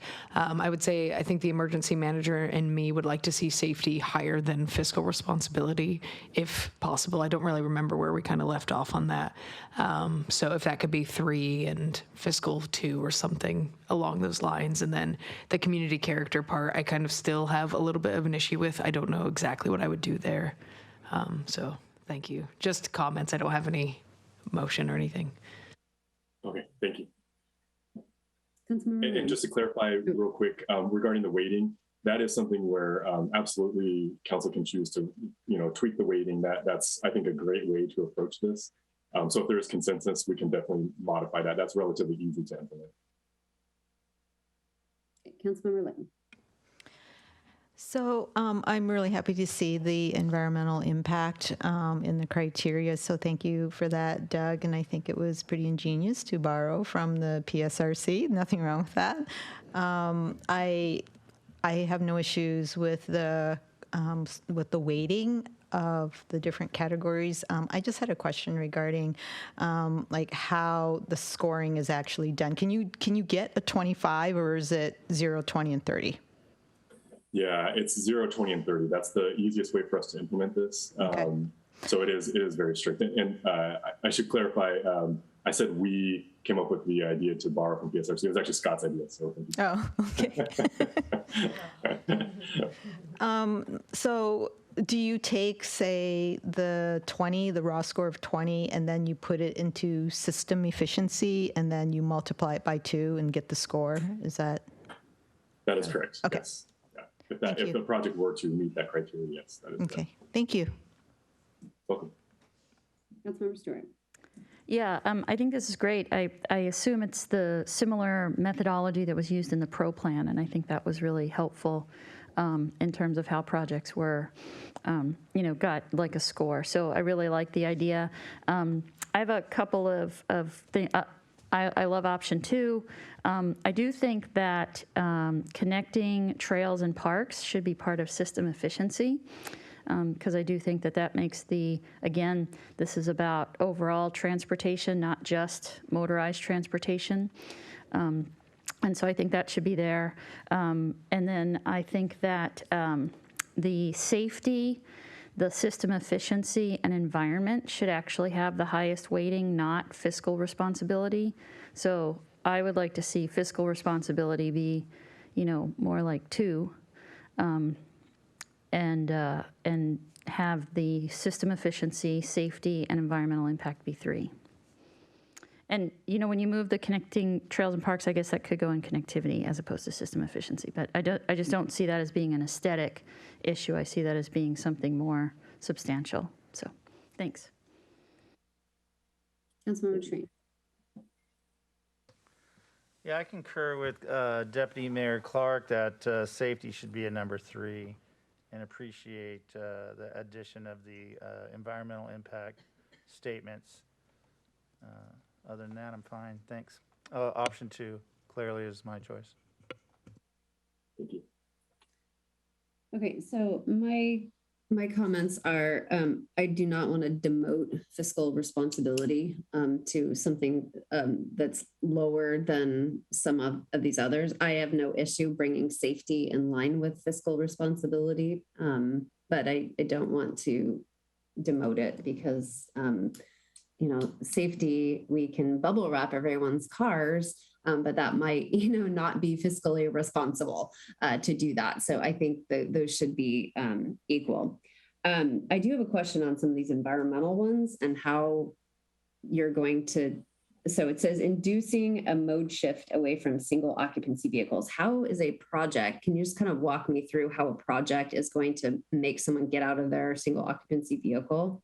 And how and then the same with the reducing vehicle miles traveled and how a project would kind of dovetail into that. Yeah, excellent question. So inducing a mode shift away from SOVs really gets at what we call complete streets. So if the facilities are there to allow people to bike and walk, they are more likely to make a mode shift, the mode being transportation mode, from car to a bike or walking in certain cases. So the complete street projects, would definitely score high on that one. For VMT, a good example that I've talked to Victor Sailman about in the past is that when you look at congestion on Sahali, somebody that's commuting from, say, Microsoft campus on Redmond to, say, Trossachs, what they end up doing is instead of going through Sahali and 228 to get to where they live, they'll go all the way around 202, which is more vehicle miles traveled, but in some cases it's quicker. So the idea there is that the capacity projects, the system efficiency projects really would score higher on that because they do, in theory, reduce that VMT. So if we have better traffic flow, we will be much more likely to have fewer miles traveled on our system. Perfect, that makes sense. Just wanted to be able to understand how you were translating those. Okay. Yep, thank you. That's a great question. All right, I think we're going round 2 here. Councilmember Howe. I just very quickly love prioritization option 2. I think that's great. I am agreeing with the mayor, however, on keeping that high score for fiscal responsibility. Thank you. Councilmember Stewart. Yeah, I made me think of a question, Doug. So because this is only the capital, the TCIP, right, for capital projects, where would the expenditure on transit be captured, right? Because I'm assuming that that would not be considered a capital expenditure in any way. And that would certainly, I think about that, that would certainly hit up the environment part, right? If we had more transit, then we would induce a mode shift and we would reduce vehicle miles traveled. Yeah, so the way that I would think about that is from a capital standpoint, so you're right, this is our capital program, this is our functional plan for the transportation capital program, projects, sorry. The way that I think about transit in relation to capital is back in the TMP, we had a project for transit signal priority, which was a capital improvement to our system to better address transit needs. So that's where that intersection might happen, is where you have a capital project that relates to transit. If we were to say buy transit service, that would not be something that would come onto the tip. It would be something, so we have done that in the past. We bought better service on the 269 for a while, and the route 269. Yep. That never showed up on our tip. It was something that we did outside because it was not a capital expenditure. So I don't know if that answers your question, but hopefully. So like, would it appear, like if we did like a transportation master plan, would that be a place where we might munge together the list of capital and non-capital projects, right? Because we would, have to still prioritize what things we would work on that would have the most positive impact on our transportation system, because there are non-capital improvements to improve transportation and traffic, right? Yeah. That is something I haven't put a whole lot of thought into, but yeah, I think that would make sense that it would go there. Budgeting also is something that we would look at for other types of expenditures, obviously. But I don't know if maybe Audrey or Scott wants to take a stab at that. I'm not sure I have the appropriate background on that. Well, it also relates to, when we look at things like concurrency failures, we say that we have to have projects on the tip to resolve those concurrency failures. But again, transit isn't a capital improvement. So and again, it's hypothetical, but if we were able to buy transit that bused people from Sammamish to the light rail when it opens, which is going to be immensely more efficient for anyone traveling to Bellevue and downtown, even potentially to the Redmond campus, that's not going to appear on the tip, but that could certainly still alleviate a failure. So I'm just curious how we account for that systemically, so that we are, as we look at where we're going to spend our time and our money, that we're making good decisions by considering all of those kind of in a more apples to apples comparison. Doug, I can jump in here too. And I'm sorry, City Manager, go ahead. I should have put my hand up. No, Audrey, you start and I'll follow it if necessary, but I'm sure you'll get it, so I won't need to. I would say there's a few options. So there may be components to transit that we would need to include in a tip. There's infrastructure improvements, as Doug was mentioning. So that's one way that we would account for things like transit. The other thing to look at is a transit study, something like that that could go on to a tip. Is we're doing that first effort to look at transit as a transportation mode.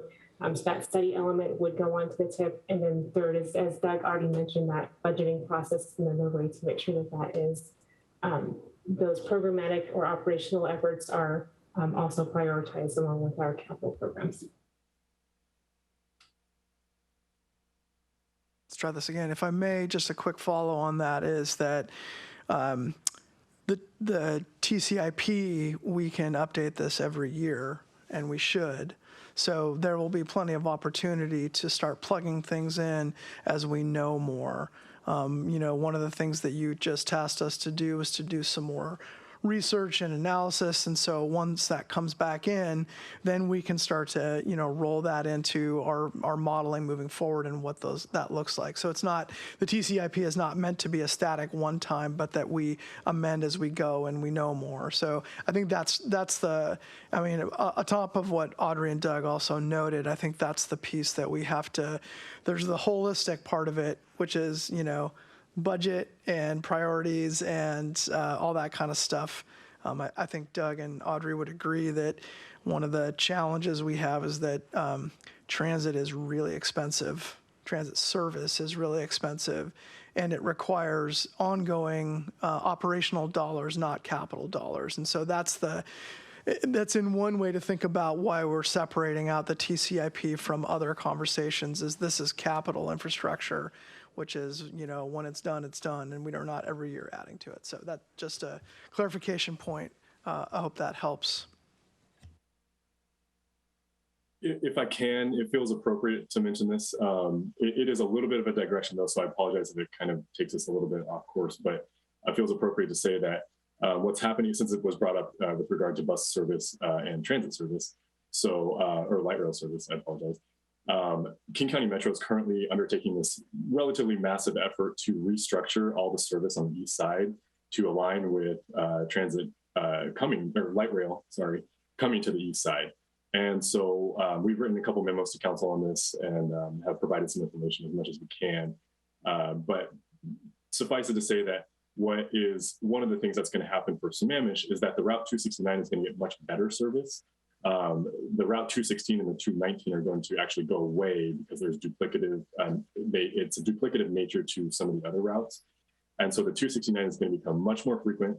It's going to have better weekend service, and it's going to eventually end at the Marymore station, the Southeast Redmond station, once that opens in 2024. There's going to be kind of an interim time period where it doesn't reach all the way there because the station's not open, but that will be the best way for Sammamish residents to get to the light rail system.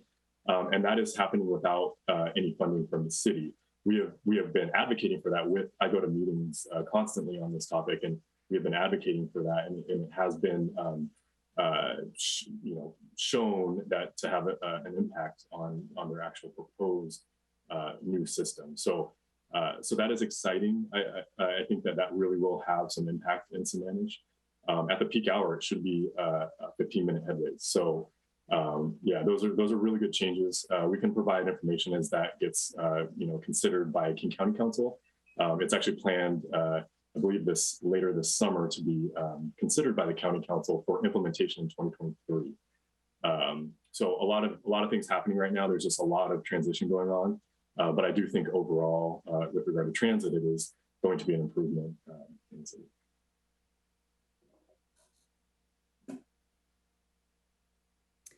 So I don't see any further hands up. Doug, do you feel like you have feedback sufficient enough from council? I do. Just want to clarify a couple things. So I heard, so waiting, I think took a lot of input today. I just want to clarify. So I heard a few people say fiscal should be lower and a couple people say continue at 3x. What I wanted to say is if we do raise the weight of other criteria to 3x, what might happen is if all the criteria are 3x, then it becomes no priority essentially, or no weighting essentially. So what I heard and what I wrote in my notes were safety could be a higher weight at 3x. It's currently at 2x. I heard possibly environmental impact as well as system efficiency and safety at 3x.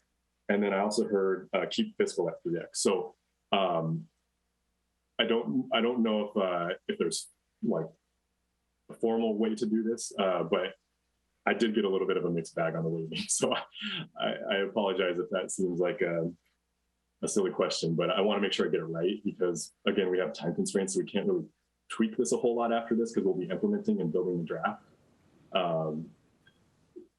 So I guess, would it make sense to go down each emotion, I suspect. Yeah, Councilor Stewart? Sure. I move that we increase the weighting on environmental impact, safety, and system efficiency to 3x.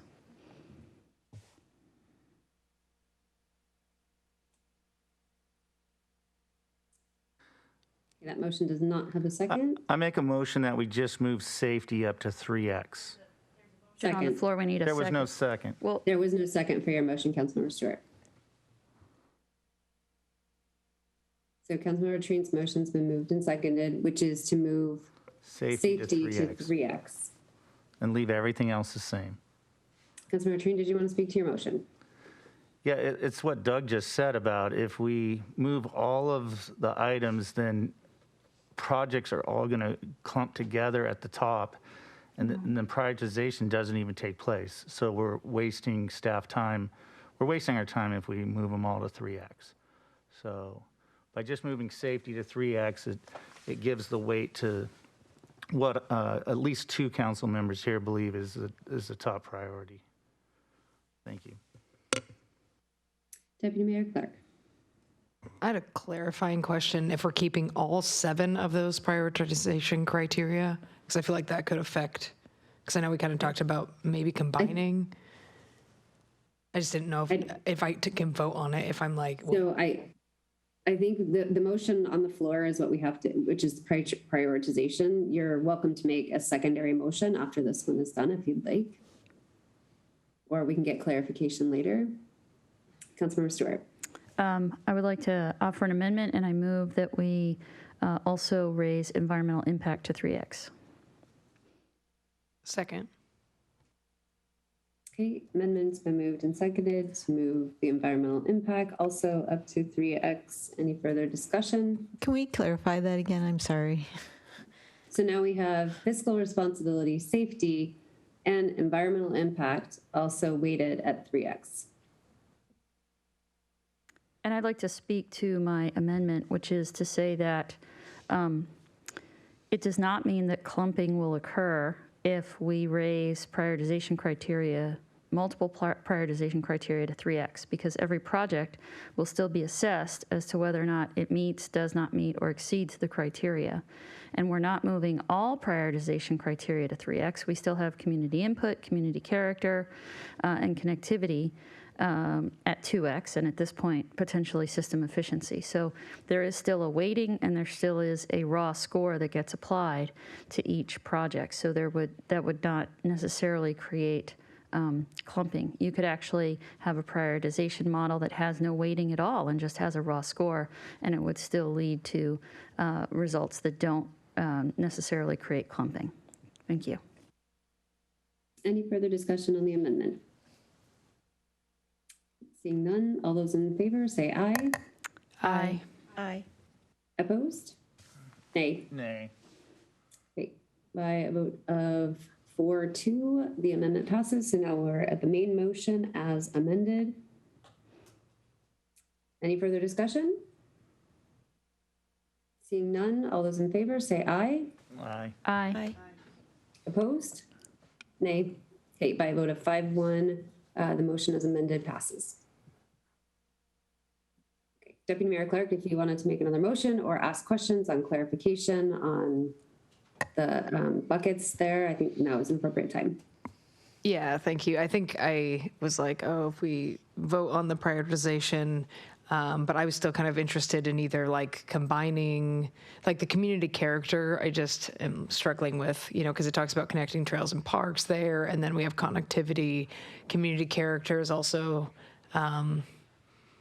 it's so gray. I don't know, I guess, unless we were like, it meets Sammamish's vision, which is our new vision statement. I don't know. It doesn't seem super clear to me. Councilmember Stewart? Yeah, I'd like to make a motion that we move connecting trails and parks to the connectivity section. Second. Okay, it's been moved and seconded. Councilmember Stewart, did you want to speak to your motion? Yeah, I mean, I think it just makes sense. It actually has the word connecting in it, and we have a whole connectivity section, so it just makes sense to put that into connectivity.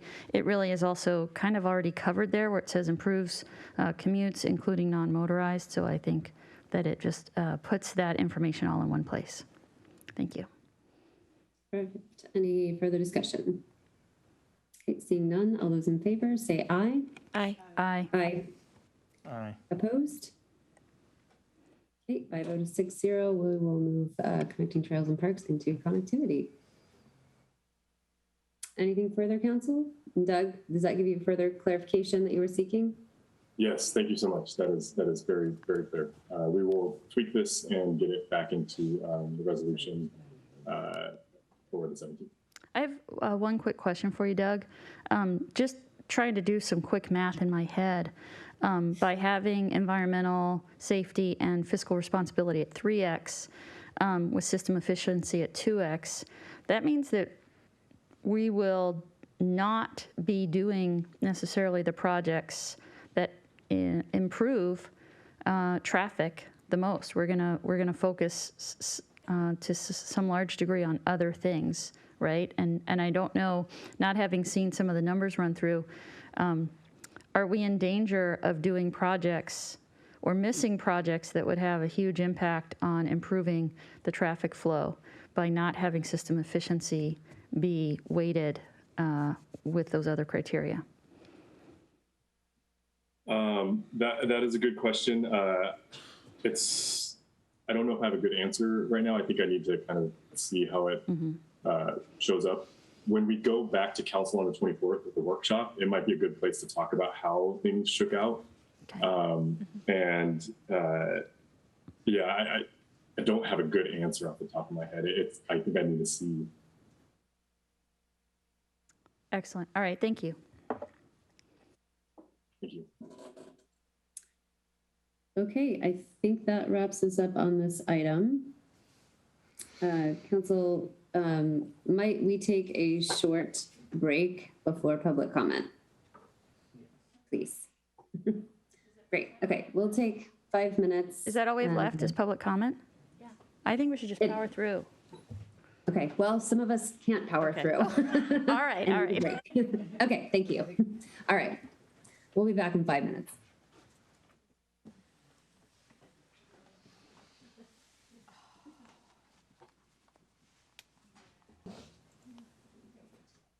Great. Council, before we jump into public comment, I'm going to make a motion. I'd like to ask that council allow Councilmember Treen and myself to write a dissenting opinion on the EIS revocation. This is something that we discussed at our council retreat as a positive outlet for minority opinions. So that is my motion. I'll second. Thank you. Is there any discussion? Okay, seeing none, all those in favor say aye. Aye. Aye. Opposed? Nay. Okay, by a vote of 5-1, Councilmember Treen and I will be allowed to write a dissenting opinion, and Mr. City Manager will do that through the city as a formal channel. Okay. All right, next we have public comment. The public is welcome to attend City Council meetings in person at City Hall, to give public comment, or virtually through Zoom. In accordance with the latest public health guidance, masks are recommended but not required for in-person attendance. Written public comment will be accepted until 5 p.m. on the day of the meeting. Submit your written comments by email to the city clerk at lhachey@sammamish.us and the city council at citycouncil@sammamish.us. You may provide up to 3 minutes of verbal public comment during the meeting by attending in person at City Hall or virtually through Zoom. To provide verbal comments virtually through Zoom, please join the Zoom meeting by following the information under meeting accessibility at the top of this agenda. During public comment, the city clerk will ask attendees to press the raise hand button if they wish to give comments. If joining the meeting by phone, you'll need to dial *9 to raise your hand. When it's your turn to speak, the clerk will unmute you and you will be given the ability to turn on your web camera if desired. You will be notified when you have 15 seconds remaining to wrap up your comments, after which you will be muted at the end of the 3-minute comment period.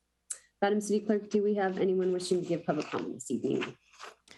For Zoom commenters, please raise your hand. I see we have 1 commenter so far. 2 commenters. Please start your comment by stating your name and the city you live in for the record. I will promote the first caller.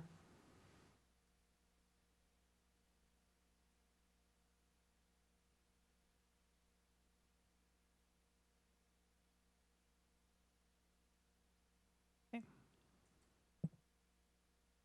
Mary Wichter. Hi, I'm Mary Wichter. I've been in Sammamish, Washington for 20 years. First of all, just really appreciated the meeting tonight with excellent questions from everyone, good discussions, particularly on the stormwater, which I'll be speaking to. I did email in something, but just briefly, I think staff has been really terrific and excellent. I think we should be glad to have them all. AHBL and Wayne Carlson and his team, with Stephanie with a F, but doing a great job. They just are really doing clear reading, looking at over all the words. They're doing really good edits. You can tell exactly what they're doing, considering things and making changes. And I'm glad that they've got clarifications from the public, city staff, and also getting them from council tonight. So thank you for your inputs. Just on page 90, the Department of Ecology should be spelled out. It just says DOE. They've made all those type of changes before. And then on page 98, they added a diagram to show how a lot and the easement area works and that you can't put fences or structures there. They did add trees earlier because I had sent in Sammamish Plateau water and sewer easements that do not allow trees. I also sent the city of Sammamish easements that don't allow trees. And while you want to retain trees, you don't want people planting new trees, particularly where there's pipes in the ground. So I think we do need to have a way to do that. And anytime a pipe goes into an easement area or a road right of way, whether it's public or private, according to the King County Surface Water Design Manual, the city should be requiring an easement. The reason that you need that is so that the owner, the buyer, and the next buyer 30 years later, they know what equipment is in the ground, where it's located, and what they need to do to maintain it. So I think that it is important to do that. And I think the diagram was added to help train people. And so I would like to see that be continued in, and if not, at least make sure that the easements are recorded. And I believe some of development regulations phase 2 will help with that.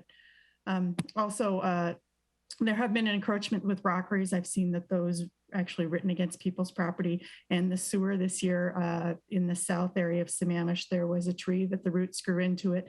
And they had, even though SPW was right there, they had to spill about 2,500 gallons of sewage that went downhill.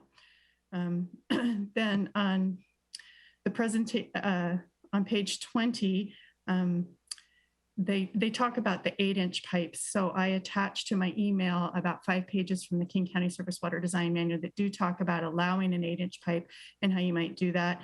Unless the city's going to do something really different than King County, it seems better to just divert to King County. King County also, the water manual diverts to the King County Road Design and Construction Standards, which actually gives more information, a little bit wider than our public works documents.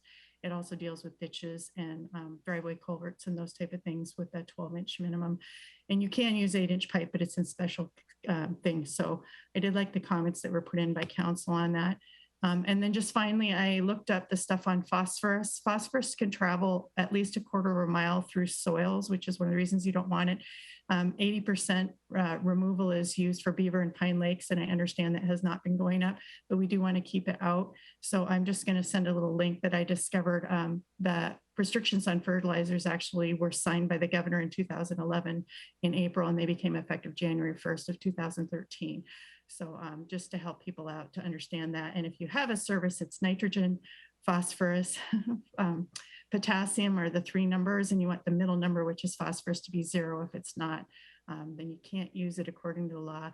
And you can look in my email if you care about that personally or in your roles as verifying council members. So thank you for letting me speak tonight. And it was a great meeting. Thank you, Ms. Victor.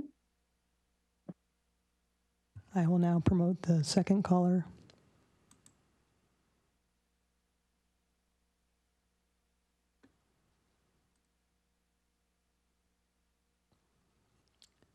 Mr. Stickney. Good evening, City Council.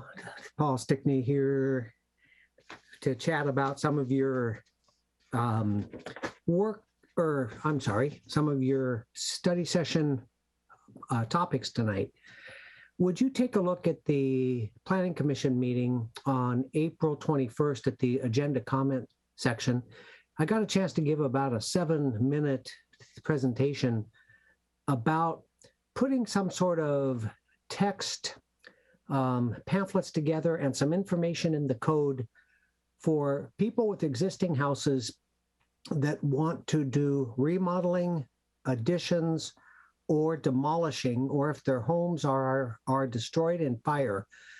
What are the high points of how all the new stormwater codes from 2016 on affect the average user? Give them a good starting point for what to expect with a process when they want to do something to their existing house. On the third part of your topic tonight, on the TCIP project prioritization, I support you working on a tip this year that deals with all aspects of transportation except lane capacity projects. And because of the action that was taken tonight on the second part of the alternative 2 through 4 LUMA being were revoked. I won't speak to that, but what I will mention is there's been a lot of talk on social media and other sources about what happened in the Growth Management Hearing Board case. I agree that volume over capacity was not found erroneous on the board substantively, but they reserved judgment on one topic which never gets talked about, which was consistency with the comprehensive plan. In their first ruling, they reserved ability to judge that. In their second and third ruling, they found volume over capacity was inconsistent. So it isn't erroneous in how it was created because there is council discretion. But what it was found was that it was inconsistent with the comp plan and in violation of 3 growth management GMHB goals, 1, 4, and 5. Here's my last comment.